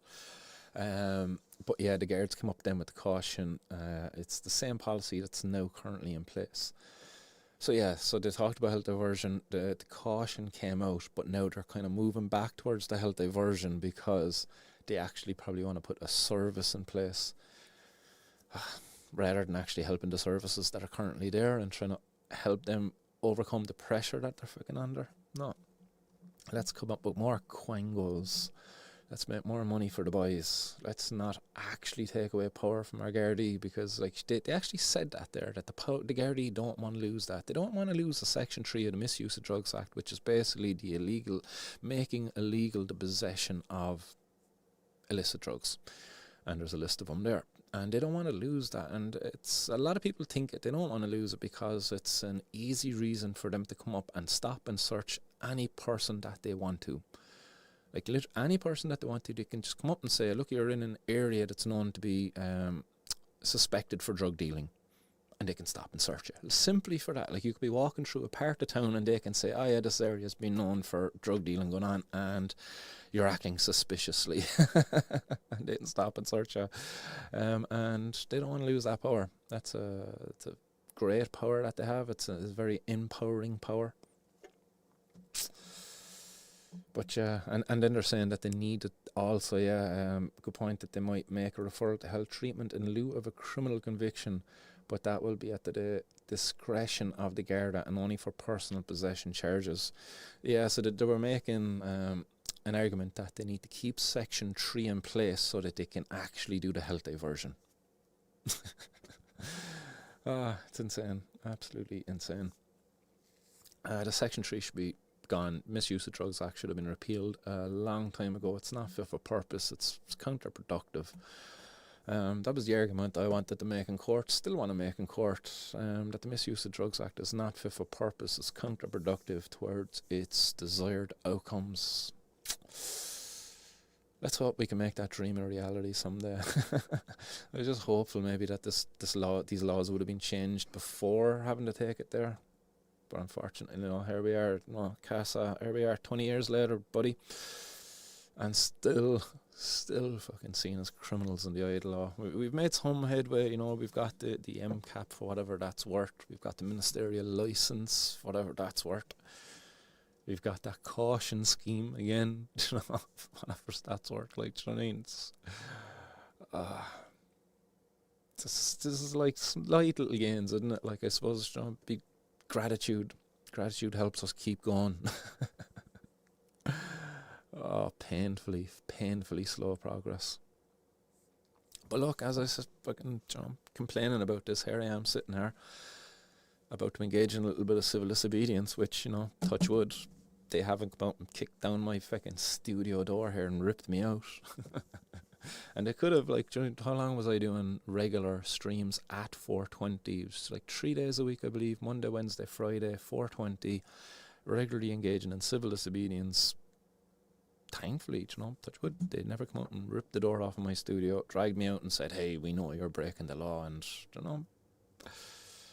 I've met guards, to be fair. The guards I met down in the guard station when I was brought down for the number of civil disobedience protests I engaged in, where they had no choice but to bring me through and process me.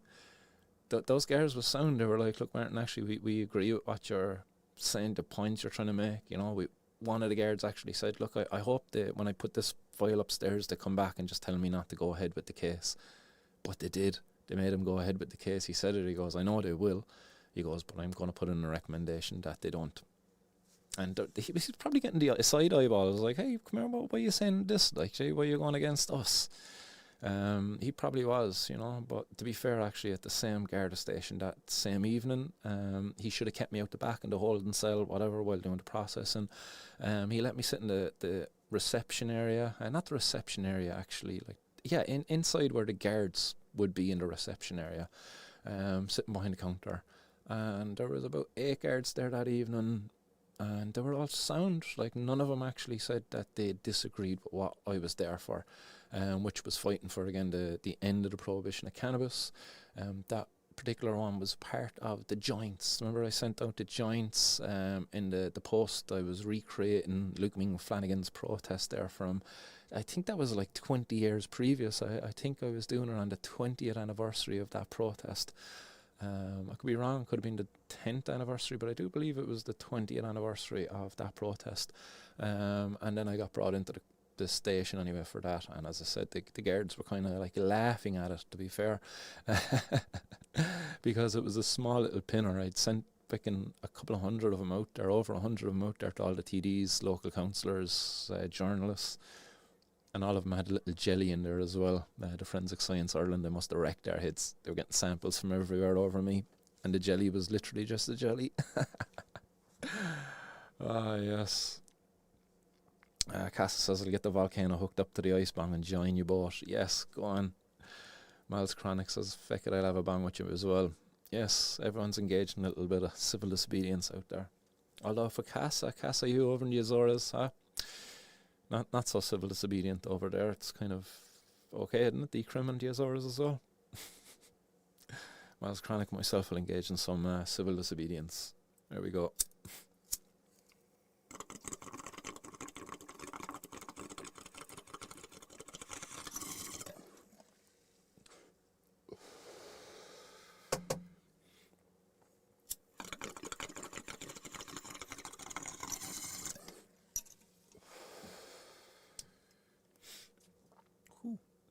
Studio gets hotboxed fairly quick.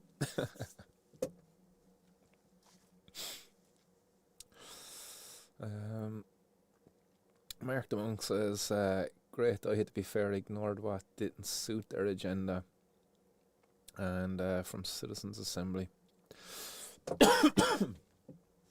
Yeah, no, they were very selective about what they were looking at from that Citizens Assembly. How many recommendations were actually on the Citizens Assembly? Anybody know off the top there? I can quickly search it, but I know there was definitely more than 17. They only talked about one. There was only one recommendation talked about there from the Citizens Assembly, and they only talked about, like, there was 3 pits to that, if you would, and they only focused on one piece. A third of one. So a third of one recommendation. They ignored everything else by the sounds of it. And they'll make everything else fit nicely into their little, you know, the little shape they wanted to go along with the status quo. So they don't really have to change much at all. I don't know. There was a lot of talk there about the supervised injection centre again. It's really got me scratching my head again around the drug consumption rooms. I must really dive into it. If somebody out there knows more about it and wants to have a bit more of a chat, I know Casa there might be up for the chat later at some stage. But drug consumption rooms, looking at harm reduction services. Who was it talking to there? It was Rasher. Rasher was out there. He was over with Gary Oods over in the UK there recently. So it was Rasher actually who's been the person who's re-sparked that idea to have a look at the drug consumption room angle for setting up a harm reduction centre. But Gary Oods is an absolute legend over there in the UK. You would have remembered Gary from when I would have been spouting on about free Gary Oods. Cannabis activist over in the UK. He spent a bit of time in prison for growing cannabis, wasn't it? Going to quickly throw him up on screen there now for you as well. Boom.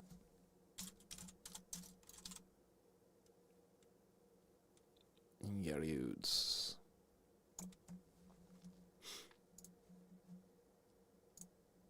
Boom, there we go.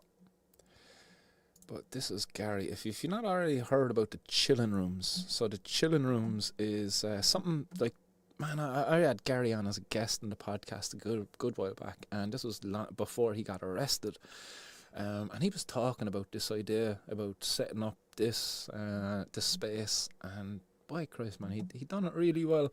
Not long after he got out of prison, he went ahead and he got this thing up and running. He has an app as well. The whole lot goes along. How old is this page? Is he still active on this? This could be an old page, March 13th. So this he was a guest on a podcast here. Oh, that just clicked onto the same one.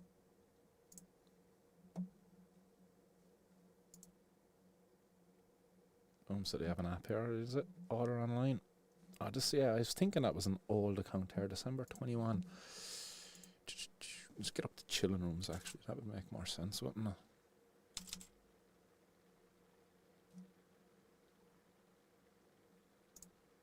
Boom, chilling rooms, UK. So there we go. No, this is a fucking old one too.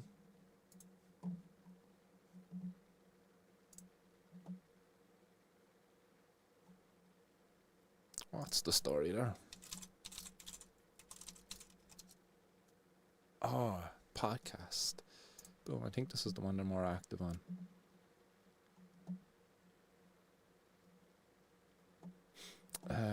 But yeah, basically, here we go. We're getting a bit of a look inside of the spot here. The people, and if you're homesick, you go. Yeah, so there you go. This is a cool spot. How do you fucking pause these videos? F you, Instagram, with your shitty controls. Just let it circle around again. Boom. There we go. Paused. So I believe this is the space he set up. This is a harm reduction centre. It's a drug consumption room. It's where people who consume cannabis can come and safely consume cannabis. Not too sure as to the rest of the information as to what this service provides, but I think feckin' it's about time that I start getting some interviews going again. I think Gary Youths could be a very, very good first interview. To get people maybe a bit motivated over this side of the pond, because like the amount of people we have over this side of the pond who've got like Insta brands, if you want, Insta brands, they're vending and selling and all of that stuff. Like, but I think we need to grow beyond that. I think we need to have people start setting up these harm reduction centres and maybe providing, if you want, a safe supply of cannabis through there. There's arguments to be made for doing it, there's justification for doing it. If we're taking this health-led approach in regards to our drug policy, we can argue this, like it's taking charge. Stop waiting for these guys up top who clearly, we just seen there in that meeting gone by, these guys have no interest at all in actually listening and actually making a proper drug policy that's going to be somewhat meaningful and effective. They're not. They seem to be hell-bent on keeping going this idea that we're criminals, we're bad guys, that drugs, are going to rot our brain, we're unproductive, we're lazy, all of that kind of stuff. No. I would like to see more people definitely get inspired by people like Gary Youths and, just stop waiting and just be the change.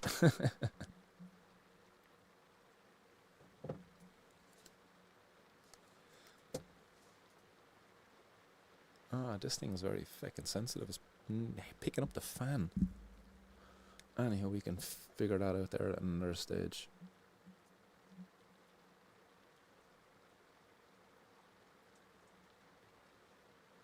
Do you have a stall at a market and what he's selling?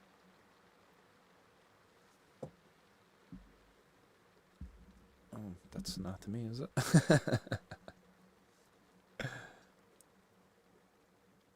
Can't believe the students, my civil disobedience today. I was picking some Liberty caps. How shocking that they are illegal, or is it expected at this point? Yeah, it's a joke, you know what I mean? The Liberty caps, is the amount of studies that are out there showing the benefits of those things. Insane. Like that, the fact that they've kept them illegal is just, that's what's criminal. That's what's criminal, because it's held us back in actually doing some proper research into how to be using them to get the most benefit for us as humans. Because I spent the morning at the farmer's market where they distribute through a stall. Yeah, that was the Casa. Oh, have you got the old mushrooms going up and all of that? I haven't seen much from the farm there as of late, so it'd be interesting to see how that's going. I seen the video where you were doing a bit of harvesting actually there not long ago. I trade you miles chronic good Liberty caps growing in my yard, but I haven't picked any chanterelles that many here, so I'm not really keeping an eye out. Not too familiar with them either. Chanterelles are a lovely, tasty old mushroom. Yeah, Miles Chronic says there winter chanterelles are delicious. Not everyone likes mushrooms, but I sure do. Guys, if you don't like mushrooms, they just haven't been cooked right for you. Just remember that. If you don't like mushroom, the person making it just didn't make it right.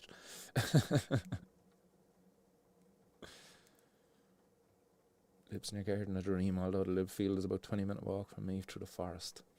Yeah, the Lib garden field for me is a fair old walk. It used to only be about a 20-minute drive, 15-minute drive. No, it's just... didn't get out there all the season.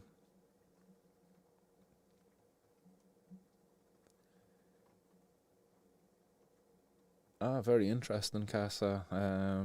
Casa pointing out here that the law over in Portugal only applies to when the cannabis leaves the farm. So he's talking here about having a lounge on the licensed hemp farm, because the law in Portugal around flower only applies to when it leaves the land, i.e. on-site consumption isn't criminal. Well, I'll be first in line to get over there and chest out that lounge. Break in the couch. Yeah. Anything else here from Gary Hughes and the lads? Oh, here we go. This is another example of an event that could be held in there. Do you know? While medicating. The Chilling Rooms. Smile High Comedy Club was special. Was that at the Chilling Rooms or is this somewhere else? When I first seen this, I assumed this was in the Chilling Rooms.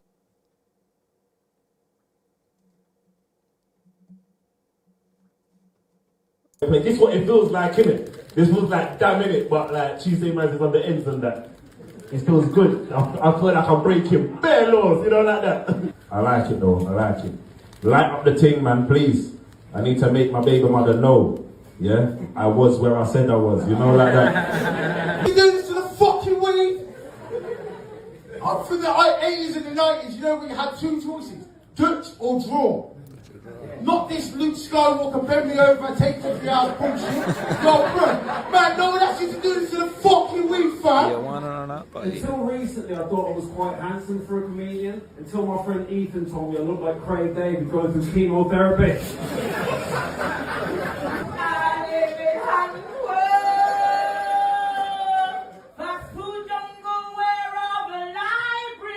There's nothing but bookies.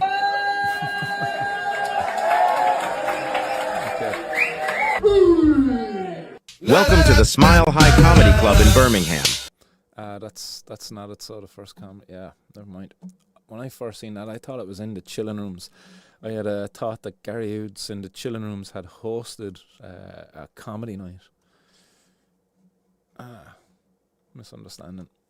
But definitely do go check out Gary Hughes, the Chilling Room podcast. The Chilling Rooms is a cool old spot that I've not been yet, but what I've seen has been class. Somebody just talking about magic mushrooms. Are these just magic mushroom cookies? Magic cookie kitchen.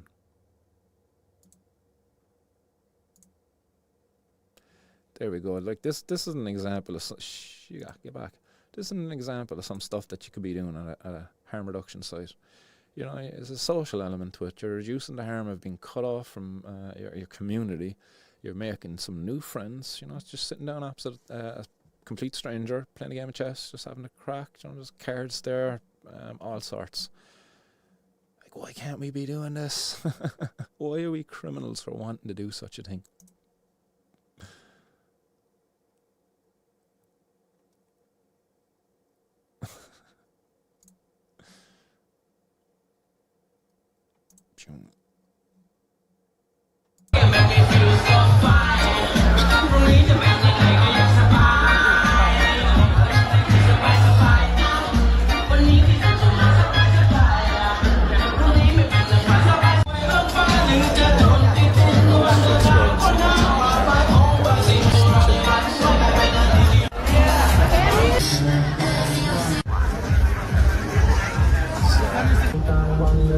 Thailand is some space. I know they were trying to say that they've made it all illegal and all of that stuff over there, but geez, the stuff I've seen coming out of Thailand is still, like, it doesn't look like anything's changed. From what I heard from people over there, the only thing that's changed is now when you go into the coffee shop, or into the dispensaries, whatever you want to call them, is that there's now somebody there to give you a prescription. They can write a prescription there, you know, that they'll give you whatever you need to solve your symptoms. Yeah, I was hoping there might have been a bit more from inside in the Chilling Rooms itself. This was going on from when Gary was locked up.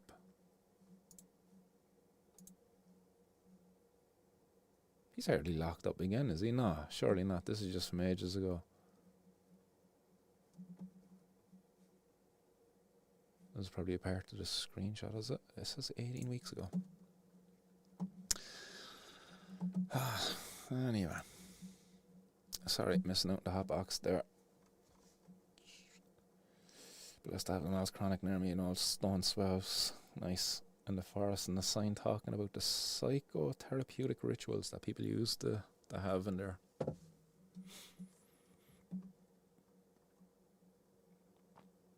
Oh, nice. There's a lot of really cool apps actually, Casa. You've probably used them all already anyway. It's cool apps that help you identify mushrooms and flowers and stuff like that. You take a photo of it, a couple of different angles. It'll tell you kind of one of the ones I've seen anyway. It describes as to the best ways to take a couple of photos for people to give you a accurate identification. And it kind of incorporates a bit of AI in there as well. So interesting stuff. But always remember, every mushroom's edible. Some are only edible once. But need to make it back to Thailand for winter. I just need to make it back there before I kick the bucket. But it's their summer now, actually, isn't it? Yeah, our winter is their summer. We went over there, when was it? We went in June, July. We went there, yeah, during their kind of more wet season, but we got blessed. We got away with it. It was unreal while we were there. Caught in like, a couple of days of rain here and there. It wasn't worth the bad at all.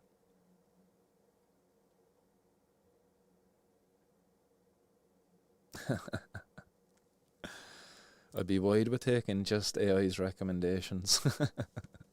I'd definitely throw it up into like some fucking sort of Reddit forum or something, but even there actually just fucking just dodgy. Probably trust AI more maybe.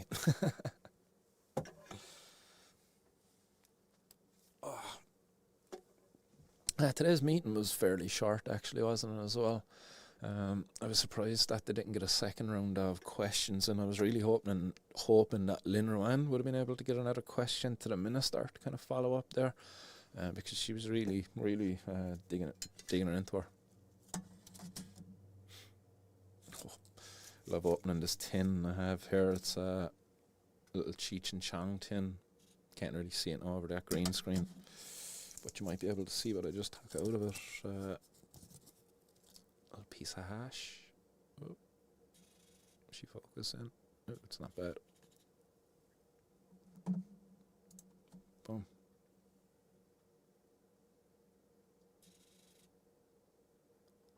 There we go. Nice little piece of isolator hash.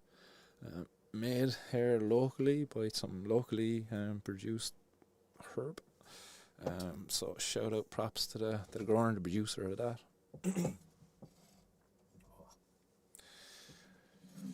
Ooh, what I'd give for us to be able to enjoy and do that all legally. Like if they were to talk about decriminalisation, like really, like we're so far away from a conversation about that, because just imagine the thought of having a conversation with our government about decriminalising cannabis and cannabis growing. Like I wonder what their idea of a fair allowance of plants is, a fair form of decriminalisation. Like in Portugal, I don't think you can grow plants in Portugal, can you, Gassa? What's the story there? I know there's something about the licensing you have to get for hemp, but legally.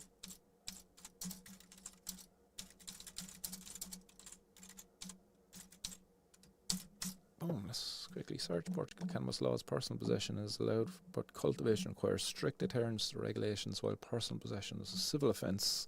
Cultivation and distribution demand strict adherence. Okay, so that's interesting. So it's illegal, but it's kind of maybe if you're just growing a little bit, they won't mind once you're not growing fucking a whole field full of it. If you got a field full of it, then you probably have to get your license, like yourself. Yeah, your license says Cannabis Sativa L. That's interesting, yeah. So the limits there around what they define as hemp, like they don't mind, they just call it Cannabis Sativa L, and they don't put anything really after that. There are 100 or so medical production licenses under the Health Ministry. That's right.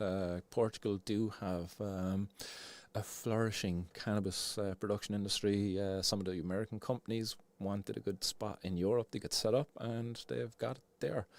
Cookies are there, aren't they? is it the Bank of England I seen there? There's a good couple of them there, as you said. There's hundreds of licenses currently active out there for the production of medical cannabis.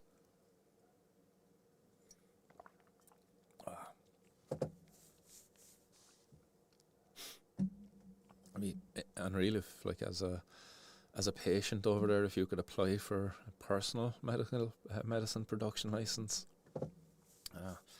Because speaking in interviews, actually, like there's other people out there I'd love to interview, whether it be long form, short form, just a quick chat. But there's one person who's coming to mind now as I talk about growing cannabis for a patient's needs, because the financial aspect of it came to mind. This patient has a ministerial license, and because it's a ministerial license, they're not afforded the same benefits there in terms of the financial aspect of the cost of the medicine covered. So this patient I'm thinking of, don't want to be revealing any names or something, but people that are probably out there know who I'm on about anyway if they're in the hot box. But this person can't really afford to be able to fill their prescription. So they're after being going back now to opioids, talking about the fear of overdosing again. It's horrible. It's horrible to see patients in that situation. Especially a patient even here in Ireland who has licensed access it. The quality of the cannabis they were getting through that license wasn't really great anyway. They still found themselves going back to the black market to kind of pick stuff up. As that person would describe off the local teenagers at times, you know, because that's the state of the situation here when people go to buy cannabis. If they're a patient wanting to try it for the first time, they don't really have too many people to turn to. A lot of the dealers are local young fellas. But yeah, I'd love to have an interview with people like that out there. I imagine there's probably people out there who are watching this now who probably have a story to tell. One thing I've always been meaning to do is going to the local courts around the country, even just here in Cork, just to begin with, and meet people who are in there for charges and letting the cannabis. Just get to chat with them, whoever's willing to chat.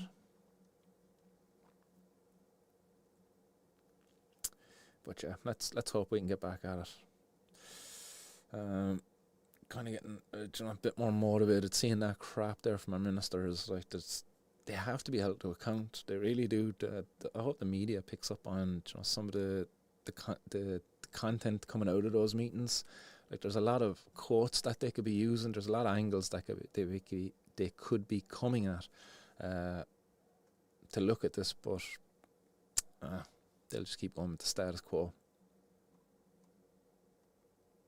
The cream probably covers it for a couple of plants in general without a license. Yeah, that's what I was thinking. All right, over there, they'd be probably just sound enough if you have a couple of plants out in the garden, whatever. They don't really hassle you too much.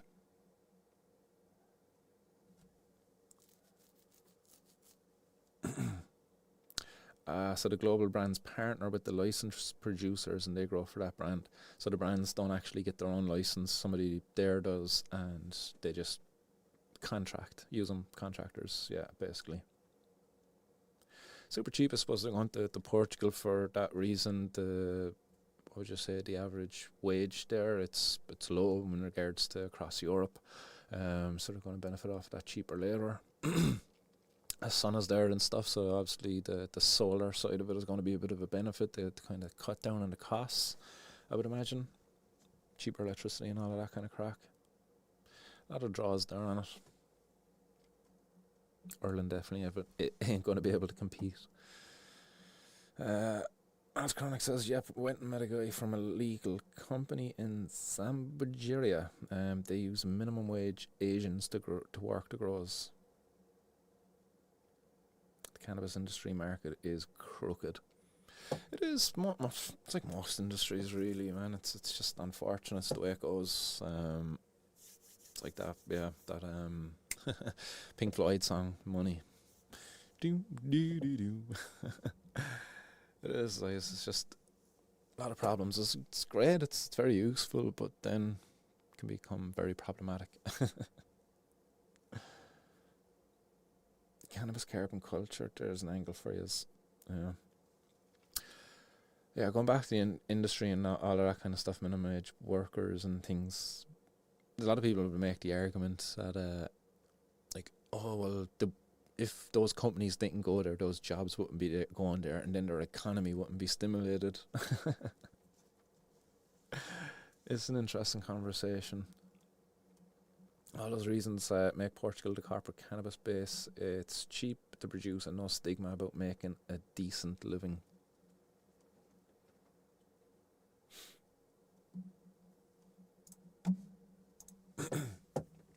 Sorry, we have another bowl here. I'm going to put a little bit of hash into this one. To go back in then and prepare dinner and wind down. It's a wet, miserable evening here. It's going to be, so the fire is lighting inside at home. So once we get back home, we'll be going and having a movie night with the kids, relaxing. Oh, jeez. Like, I only just pinched a little bit of hash off this hair. It's about, what, a foot away from my face? And the smell. Oh, yum. Oh. How about that?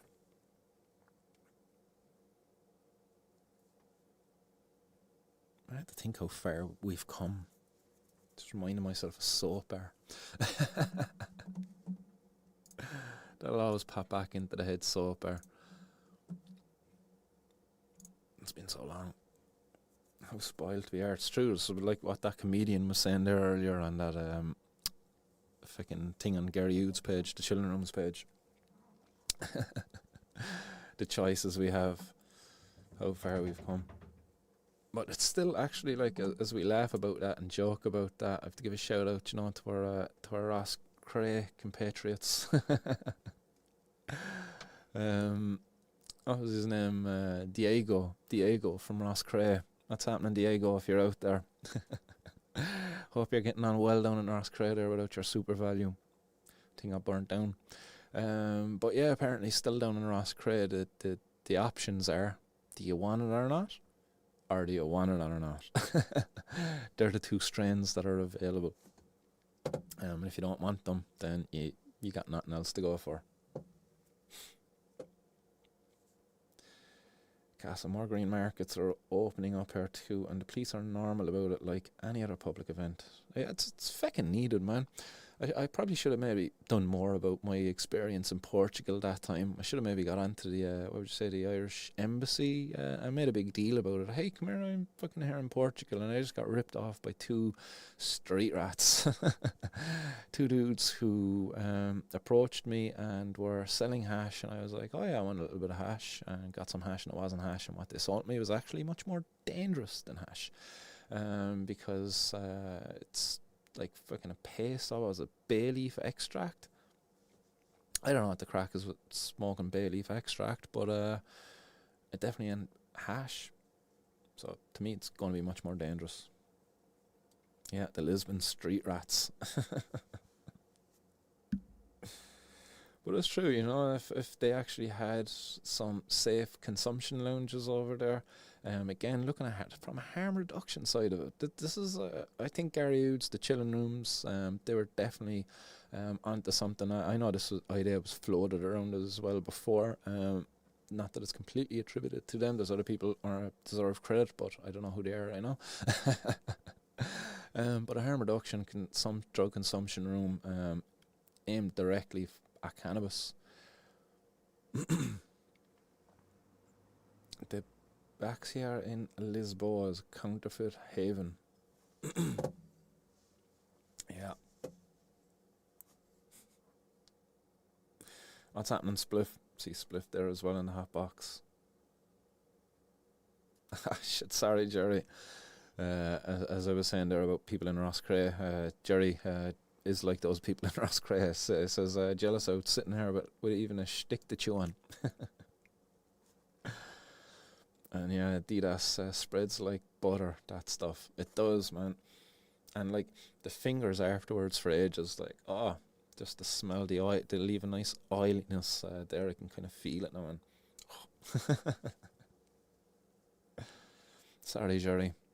I'm more than happy to share a ball if you're nearby, Jerry.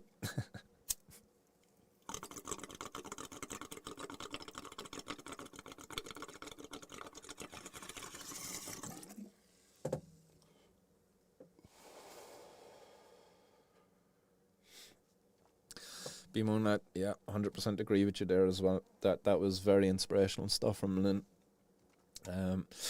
Leach, like, at least somebody in there cares, because she definitely, given her the emotion behind her contribution, that was a person who cares. That wasn't one of these fake ass politicians up there just speaking like a robot reading from a sheet. That was a real contribution from a real person. Shout out to Lynn.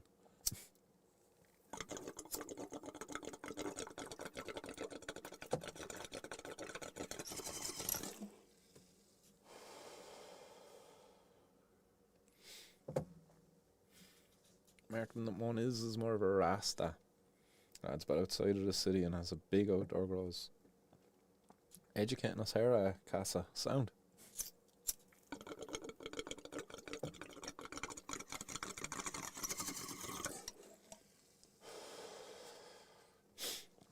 So is that something similar to what you were talking about earlier? On-site consumption lounge? Or are these something a bit more different?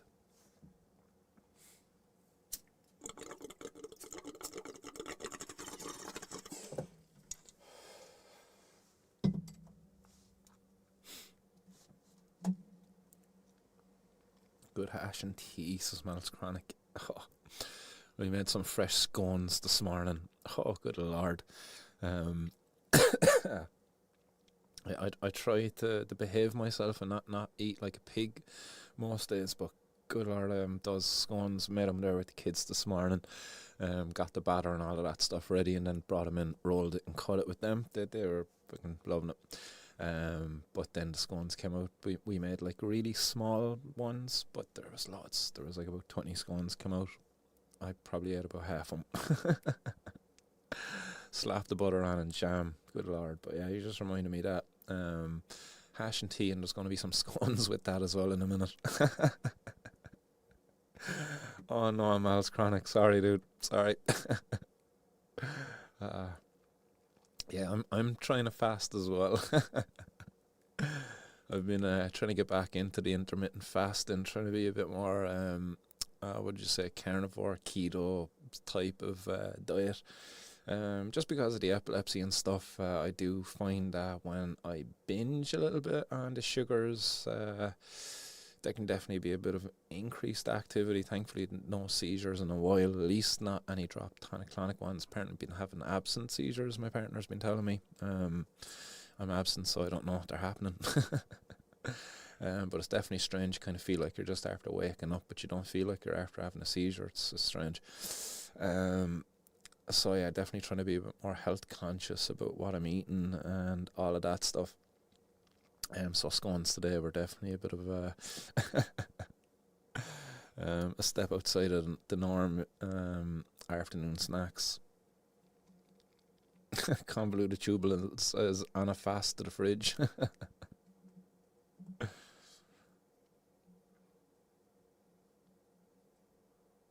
Scones with honey instead of sugar. Nice. We didn't actually put any sugar into our scone recipe. We just made it just plain scones. The sugar then is kind of thrown in with the jam if you wanted to have the jam, or a little bit of sweet cream. Yum. Oh, lads, I'm gonna have to have a scone now before dinner, will I? Munchies are kicking in. All that civil disobedience. Guys, before we finish off here, but make sure you don't forget this actually. There is an upcoming social gathering. So get back over there to the Insta. Boom.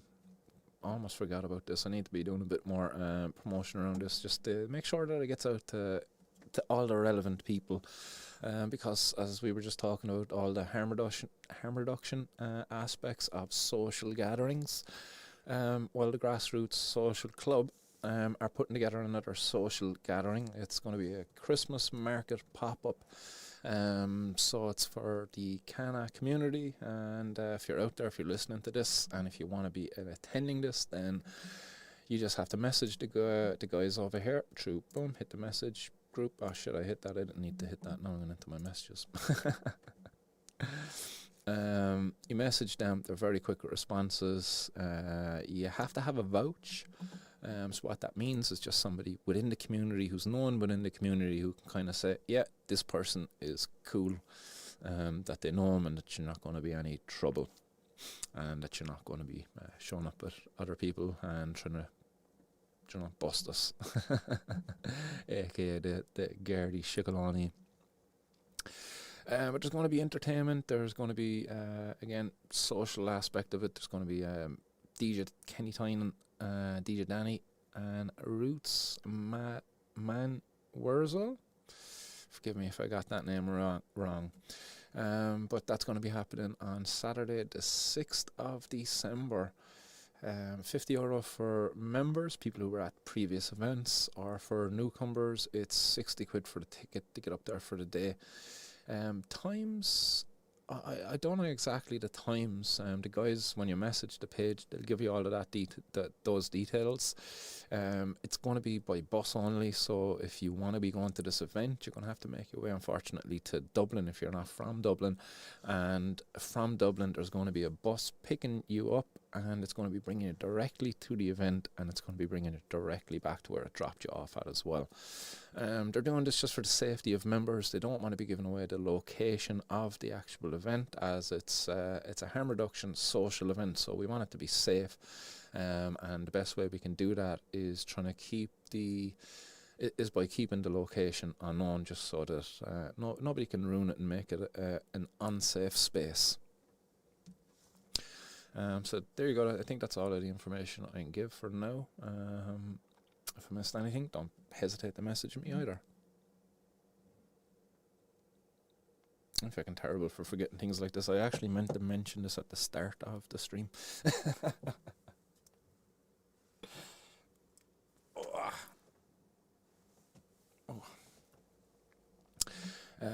The Christmas market is located where, says Convoluted Tubles, as it says, undisclosed location. I think as well, the bus to the event and back is kind of a nice touch. I know it's a balls if you're going to be driving to the spot to get the bus, but just in terms of like if you're going to be going up there and like socialising a lot and maybe engaging in a bit more consumption than what you would normally do, then having a bus to and from and using public transport is definitely a harm reduction tactic. The last gathering that the social club, the grassroots social club, had was an overnight gathering, and it was a really good gather. It was an amazing evening, to be fair. They pulled off a spectacular event, so props to the organisers. And there was about 300 people there camping overnight, entertainment right up until about 2-3 o'clock in the morning. The music was going until. Absolutely great community of people up there. Got to meet a lot of new people, so that was excellent. Like, that was a big drawing aspect of it for me anyway, was to get to meet more people within the community. But there was a lot of edibles up there available on the day as well. There was a couple of people who would have been regular consumers, but eating an edible and then being absolutely bombed and having to get out of there. This particular person anyway, and shout out to this person, but I had to get his wife to come pick him up because he got a bit too baked, I'd say. It was the ham and cheese. Shout out to green tea. Ham and cheese was after making some medicated ham and cheese toasties, and they were just a bit too strong for this particular person. Same person had fallen, I believe, and hurt his ankle also. That could have been the reason he went away and it wasn't being over-medicated. But again, just going back to the point we made, that the bus actually is a nice touch on the kind of harm reduction side of it. And again, undisclosed location, providing a safer event for the attendees and members. Unfortunately, it's what we have to do, unfortunately. Yeah, Convoluted Tubules, this was a discussion as well being had about the price. Unfortunately, it's just what's needed just to cover the costs of organising the event. There isn't actually anybody who's going to be pocketing any money out of this, and any money that's left over after all the costs are covered goes back into organising future events. So it's the same thing what happened from the last one. The last one that the guys put together, it was their first time doing it. They done well. Not too sure exactly on the financial sides of that. Was it just broke even, or was there anything actually left over? But this time around, they were doing everything they can. But unfortunately, just given the costs of stuff, the bus probably being the biggest one. So yeah, maybe it's something to be discussed at the future meetings. Maybe about the undisclosed location. A bus from Dublin could be expensive depending on the location. Yeah. The last event, they actually had a bus leaving from Dublin, from Cork, and from, was it Port Leach? Was there one from Port Leach? There was a third one. Was it Galway maybe?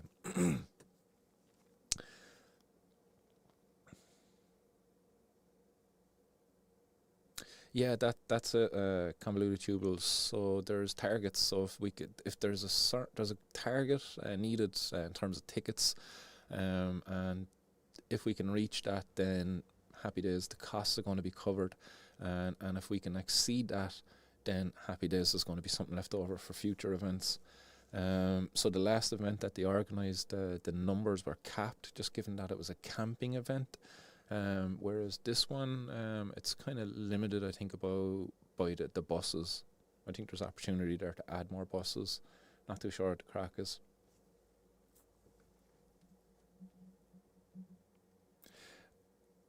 Yeah, sorry there, you don't believe that convoluted, but I can assure you, definitely there's nobody going to be making money off of this event, except this, what we just said, like the people providing stuff to the event.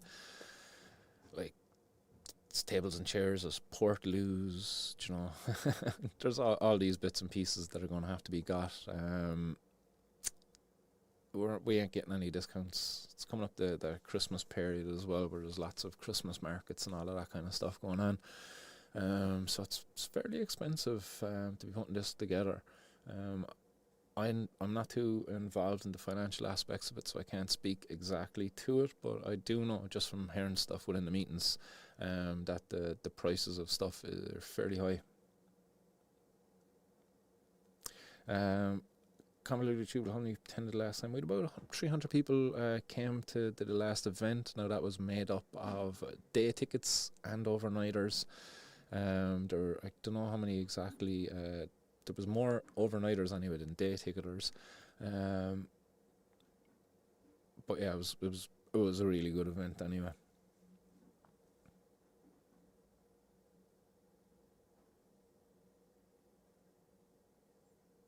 Is it similar to UK events I've seen on YouTube? Quite possibly. I've seen some of the stuff on YouTube. Yeah, there's it could be similar to that, alright. Yeah. I seen one there actually on somebody's Instagram page a while back. Was it last week, a week before? There was a group that gathered. They were doing a lot of dabs. Somebody might know something about that out there. I think it was up around Dublin anyway. But it's good. It was good to see it anyway. Hopefully more people kind of get together like that. It seemed like kind of a bunch of people just coming together off Instagram and just kind of having a bit of a get together. Because a lot of people will know each other from online, but never actually have met each other in person. Especially in the cannabis world. Yeah, not a bother at all, convoluted. More than happy to be transparent with all of this stuff, because as I said, this is like the grassroots social club. It's for the members. It's about, again, social gatherings. Make money is far from the mind of the organisers anyway, that's for sure. Covering the costs is definitely front of it. Come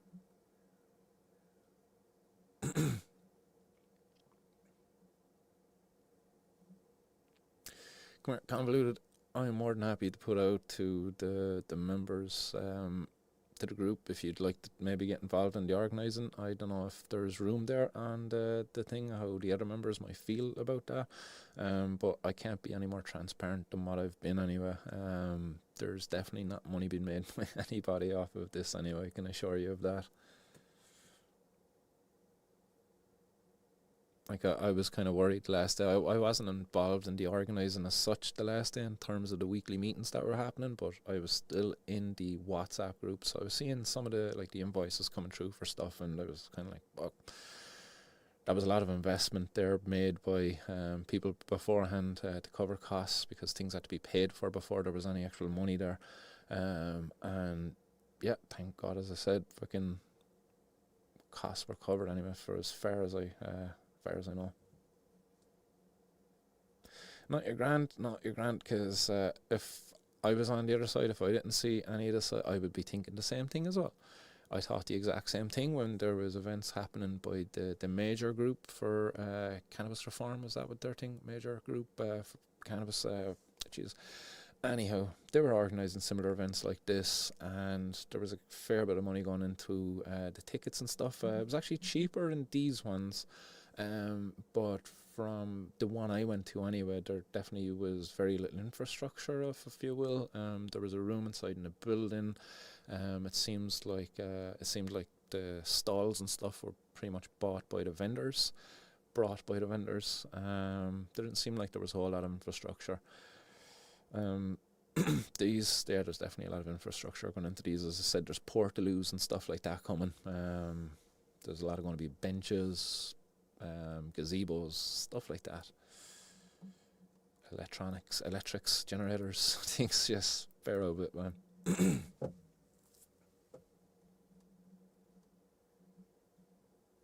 Yeah, it'd be great to see it on anyway. Convoluted tubals, I agree with you, right? That it is definitely fucking cost prohibitive. But it's money well spent if you can. If you don't get out there to meet people within the community a whole lot, if that's what you want, it's this great opportunity. It's a great opportunity to meet people that, again, might be very active online, the different vendors and stuff like that. They might be present down there, and you get to meet people face to face. You're paying for safety there as well then, because if we were able to have the summer central, not have to bus people in, we could cut back on an awful lot of costs there. But unfortunately, just because of the fucking prohibition, because of having to, keep the safety, because this is harm reduction as well. So we have to keep the safety of members, and shit, I know. Give funding from the city and county council. But it's true, if we were to really be recognised for what we are at the moment, which is a fucking minority community, let's say, and we're being discriminated against, we should be recognised and we should be supported, and we should have the fucking cannabis, what would you say, like cannabis community hub. Yeah, it's simple. A cannabis community hub fighting for the recognition of the cannabis community. Like the LGBT pride have all their stuff, similar, exactly, same.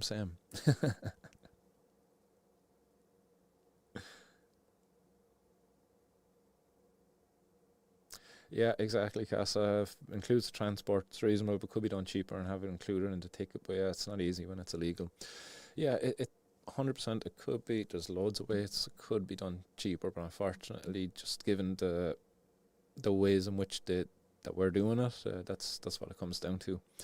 Like if we were able to have a building, like we're these guys, the organisers of this, what they're doing is they're basically taking something that you would never think there's going to be an event, and they're creating an event space there. The last time they'd done it, it was just the middle of a field. There was a field, there was some old sheds, and they converted it. They had a big gazebo put up there where there was all day and all night entertainment, singers, rappers, all that kind of stuff going on inside in there. And then around the back they set up a 24/7 TV station where we were able to watch the UFC overnight. It was class. But there was a lot of infrastructure that had to be put in there. I was shocked. I seen the pictures in the beginning, and I arrived there on the day not knowing what it was going to look like, and I was blown away. They've done an incredible job. And it's the same here, the beginning, what I've seen of this, like what the photos are when the person who was getting the space went out and showed us, look, this is what's here.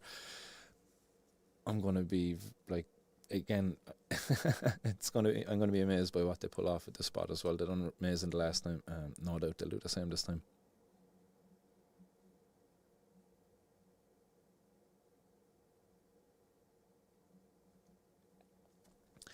Designated drivers are essential for consumption events and it guarantees safety for all. Yeah, that's the other side of it. As I was saying, it's like even the fact, what is it? There's about there's a bit of time between the location and where you're getting dropped back off. Is it enough time to sober off? Maybe not. So I'd be hopeful that people are going to be safe getting home and have designated drivers and all of that stuff. But as a group, we're trying our best to ensure safety of all the members. A herbal powder group. Yeah, I was trying to think of like a cannabis like advocacy group, fighting for, just to destigmatize our community. Because again, we're not a majority group. We are seen as a minority. We do get discriminated against, but it's illegal to be what we are, cannabis consumers. It's not illegal to consume cannabis. It's illegal to possess it.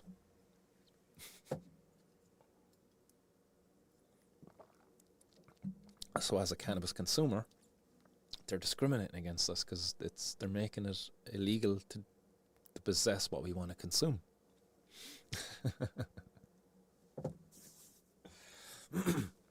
Right, I'm going to do one more ball before we head back in and engage with the rest of my responsibilities for the evening.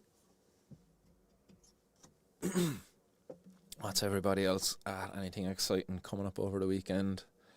Talking about this event there for the last little bit. Anything else going on exciting out there? Anybody going to be getting a little bit of medicated and going out? Doing something? Do you know what I miss doing actually? Orienteering. Cass, you've came at me running the orienteering a couple of times, yeah? That was good crack. Like, that would be my kind of a day of like a social club, like bringing together people who consume cannabis but given the opportunity to do different events. So me and Cass, I used to go along to the local orienteering club and we used to go orienteering, but we used to meet up beforehand, just get a little bit medicated and go out and enjoy the run, do the orienteering, following the map. It was great. So that would be what the social club will do. It'll bring people together. You find out, oh, you interested in that? Oh, I'm interested in that. Oh, yeah, let's go do it there. You don't actually have to set up a new cannabis orienteering club. You just meet each other at the cannabis social event and then you can say, oh, let's do this together. But yeah, there's a lot of them. Fishing, the pike fishing is in season here now at the moment. I know there's a couple of lads that go to the local the Cork Pike Anglers thing, isn't it, whatever it's called, and yeah, there's a few of them there I know that they enjoy the talk and they meet up to go fishing, and they didn't need a social club for that because they were just friends.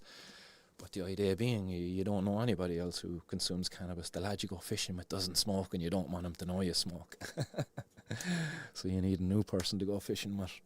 Where are you going to find them? Or her?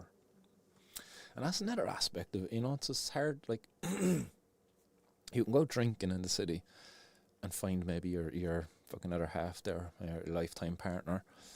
But there's nowhere you can go out in the city and just sit down and have a talk, cup of tea, enjoy the vibe, and maybe meet a like-minded person who you want to spend the rest of your life with. We effing need that. We effing need that. The amount of people I know who hid that at the start of their relationships, and then the relationship kind of ended, or they ended up giving her up. Or their partner made them give it up, even though it was something that was known at the beginning of their relationship. A couple of years down the line, and they're like, you're a drug addict, give it up. And they gave it up. Yeah. But yeah, the point being, we need these social spaces. Groups like grassroots social clubs, we need them out there. were convoluted tubules, if you so wish, actually, man. We could do it more of these. CASA, the more of these we can have, the better. Like, it was a missed opportunity with the major. There was kind of a fallout when I was talking about their event at their event. Even though I got permission off the organisers, it could have went better. It could have went better. We could have made more of it. But there was fallout from it, and then it just went to shit, didn't it? Really, unfortunately. And there was nothing else until this now. I really hope more people come along, more social clubs maybe come along and kind of have their social events. Maybe don't organise buses. Maybe somebody out there is listening to this right now and they have a space and they don't have to actually pay for rent for it or anything like that. They could start going from there. Like, we need people out there. There's nobody, like, being a gatekeeper here. Like, by all means, get at it. And I'm sure the guys behind this, the Grassroots Social Club, would be only delighted to have more people out there, because it means more events for them to go to too as well. Because I know the organisers of this, kind of from the last event, they were always kind of saying afterwards, we didn't even get to enjoy it. Like, they didn't actually able to sit down because they were just busy running around making sure that the fucking cogs were turning and all of that stuff. So yeah, they would love it. I was about to hit this bowl, but actually I'm going to top it up with a little bit of hashish, make an old cocktail. 'Tis the season.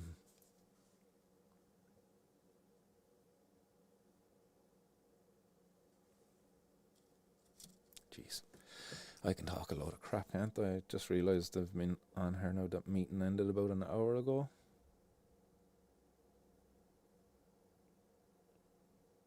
And I just realised also, it's 10 minutes to 4:20. Oh no. Means I'm here for another 10 minutes at least, aren't I?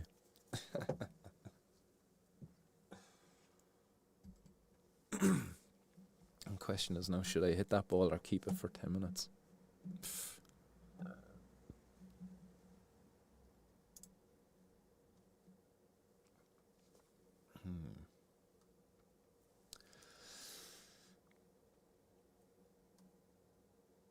I might hit that ball and repack it. Sure, why not? Boom. Oh man, I am such a fucking sausage. Go back to this. Sorry. I'm telling you about the event and what have you and all of that. There's a giveaway. I don't believe there is been a winner picked yet. Where's the things you know what to do? That was 2 weeks ago. Boom. Yeah, I don't think there's been a winner picked yet. So like, share and comment who you'd like to bring along. So tag a friend, and you'll be in with a chance to win a free ticket. So do that. What else is there? Yeah, so that was before the tickets went on sale. Boom. This is just a little bit about the vouchers and about the market stalls. Looking for volunteers as well, they were saying. Social media posts, webs, graphic designer, videographer. There we go. Then that was the last one, the AGM that they done. This was the entertainment that was put out for on the evening. It was tops. And she was a fair bit more pricey as well. But it was an overnight event. What you got what you know. For what you paid and what you got, it was worth it.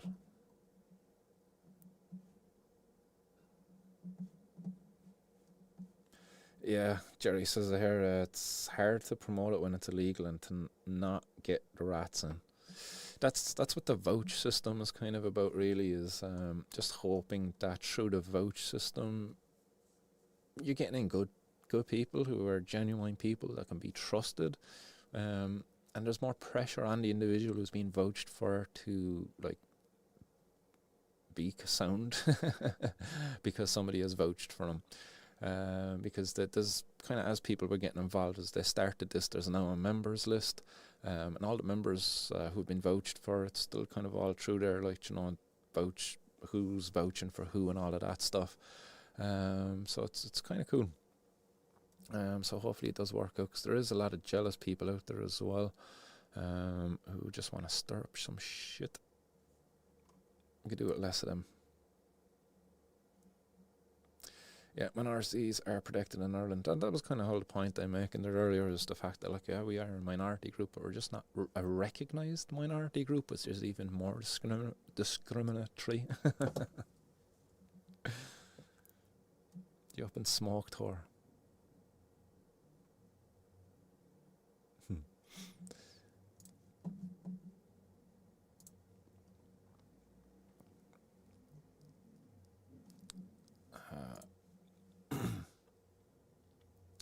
The lads actually, they were at it. Where's the entertainment? Oh, Shakespeare, he was good. Or yeah, Scruffy Munnelly. Those lads are really good. Where's he? Yup. These lads were up there. Doing a bit of rapping. They were fairly baked at it, like it was hilarious. And you know for a long day, you can let it go. I don't go here for the noise. I wish to keep on leaving noise back in there, keeping it tight. All the bitches in the room and they're looking at it. Oh, shit. With the chap and he's bringing on the can of the goose. I got a gun and I got two cans of the blues. I got a stamina of the blues. I got a bag of the blues. I go around here, I'm gonna laugh at the blues. Oh, yeah, Django. This is the Mellany tune. I'm with the fresh chicks on a lower fresh dude. Get a lower cocaine to the system and shit. Got a load of cake, got a load of candy. Watch sitting on and spinning there around, looking at helicopters ripping up the mic and then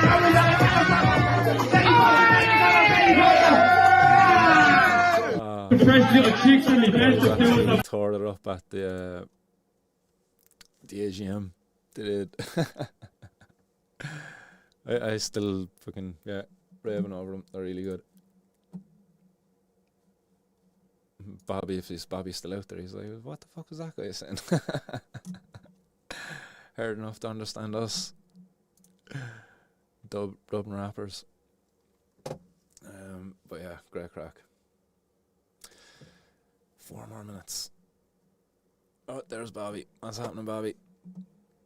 This was these two lads. There was Scruffy Munnelly and the other lad. What was his name again?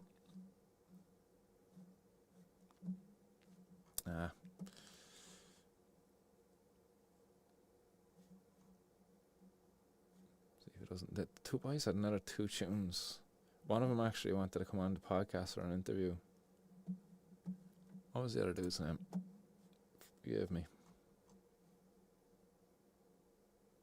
Jambo.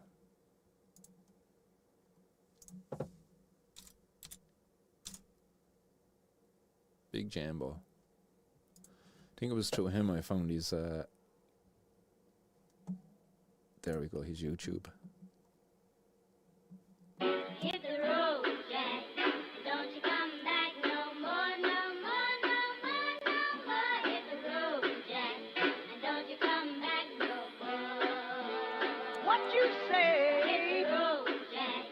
Don't you come back no more, no more, no more, no more. Hit the road, Jack. And don't you come Hit the bleeding road, Jack, mate. Sick pending. Yeah, what's up? Look her up out, I hit the road, Jack. This beat's heavy and you know that. The smelly old blets, the blowback. The bars are out, pure throwbacks. I have throwaways in me notepad that. Blow the shingles off your whole gaff. I know me road and I hold that.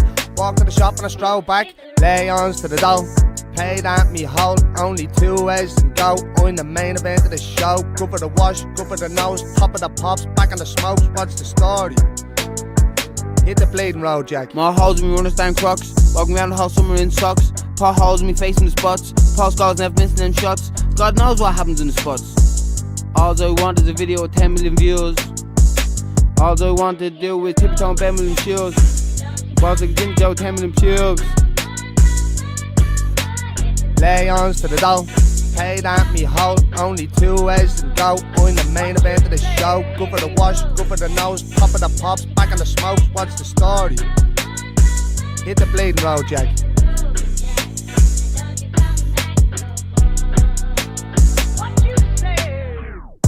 it's okay. Now listen to this rap cause I wrote it in a row of Coyote. Me and Roddy were there, we were smoking, we were joking. Then my bro got a brain right there, when we jump in the mic and we scope it. Jumped in the mic with a skill in the wheel, technique was ferocious. Came in just like Wu-Tang Clan, except for from Dublin. Threw that thing in the pot there and the money kept doubling. Came home late, couple carrots on me plate, I was with your man for the suction. Don't get smart if you start to be getting done for the abduction.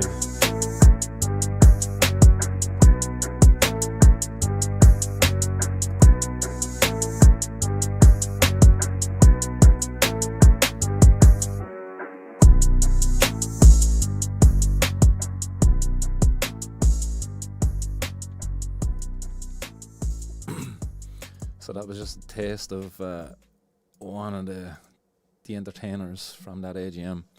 I thought he was class.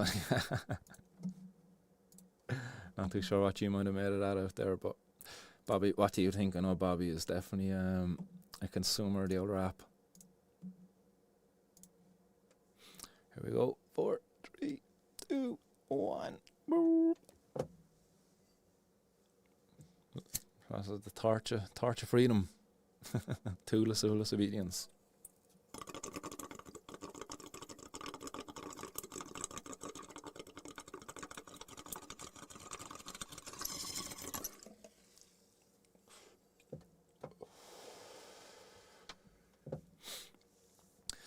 Yeah, on the day, Bobby, the two lads were absolutely obliterated. Like it was just the energy that they were putting out on stage. It was just tops, that they were just absolutely, everything was off the cuff.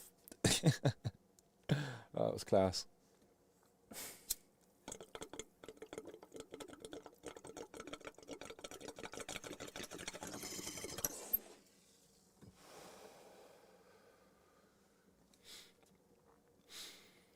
Yeah, some of those Scouse ones can be quite hardcore.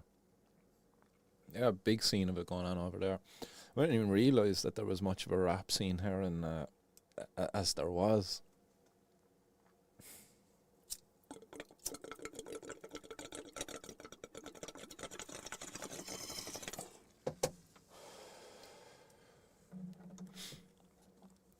See, I can't even really remember any Irish rappers.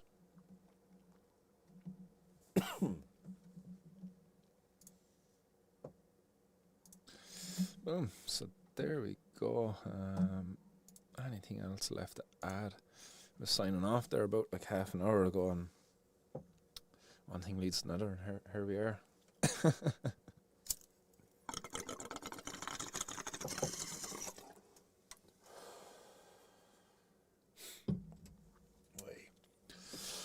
So the to wrap it up, the drug use committee is going to reconvene on the 20th of November. So that's this day next week. Or was it the 27th, did he say? It's either this day next week or the week after. You'll know anyway when you see this stream schedule go up.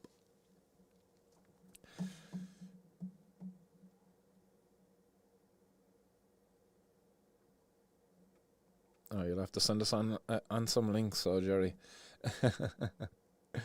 Coolly. Yeah, not ringing any bells anyway. I'm growing up. There was a load of fucking. Yeah, there was a lad actually here from Cork. I can't remember his name now. There was a couple of them.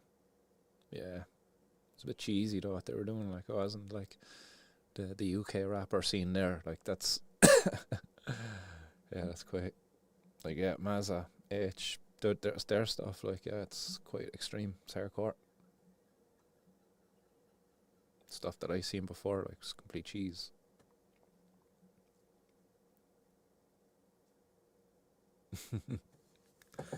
Not about it all. Convoluted Shooters, man. It's great to be back on here as well, doing this.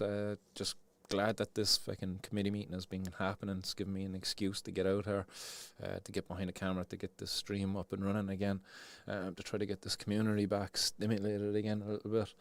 It's definitely needed. Whether I'm going to be the best one to do it or not, I don't know, but I'm certainly going to fucking try my best anyway. So nice when everybody who's liked, subscribed, commented, and all of that stuff for since the get-go. Jeez, how long are we at this, man? We've 5 years now, is it, since this stream thing was set up? Probably is, maybe more. Oh, mad. I don't want to be sitting there in another couple of years and saying, oh, it's 10 years since we started and cannabis is still illegal. Please, God, offer up some sacrifices there to the higher powers in a herbal form.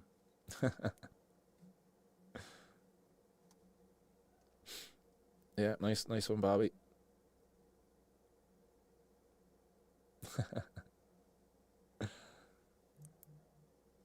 Yeah, nice one, Jerry, as well. Legend.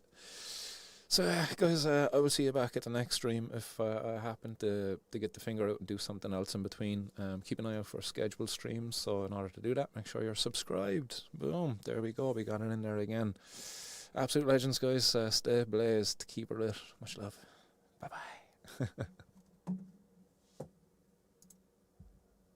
Oh. Boom. Bye-bye.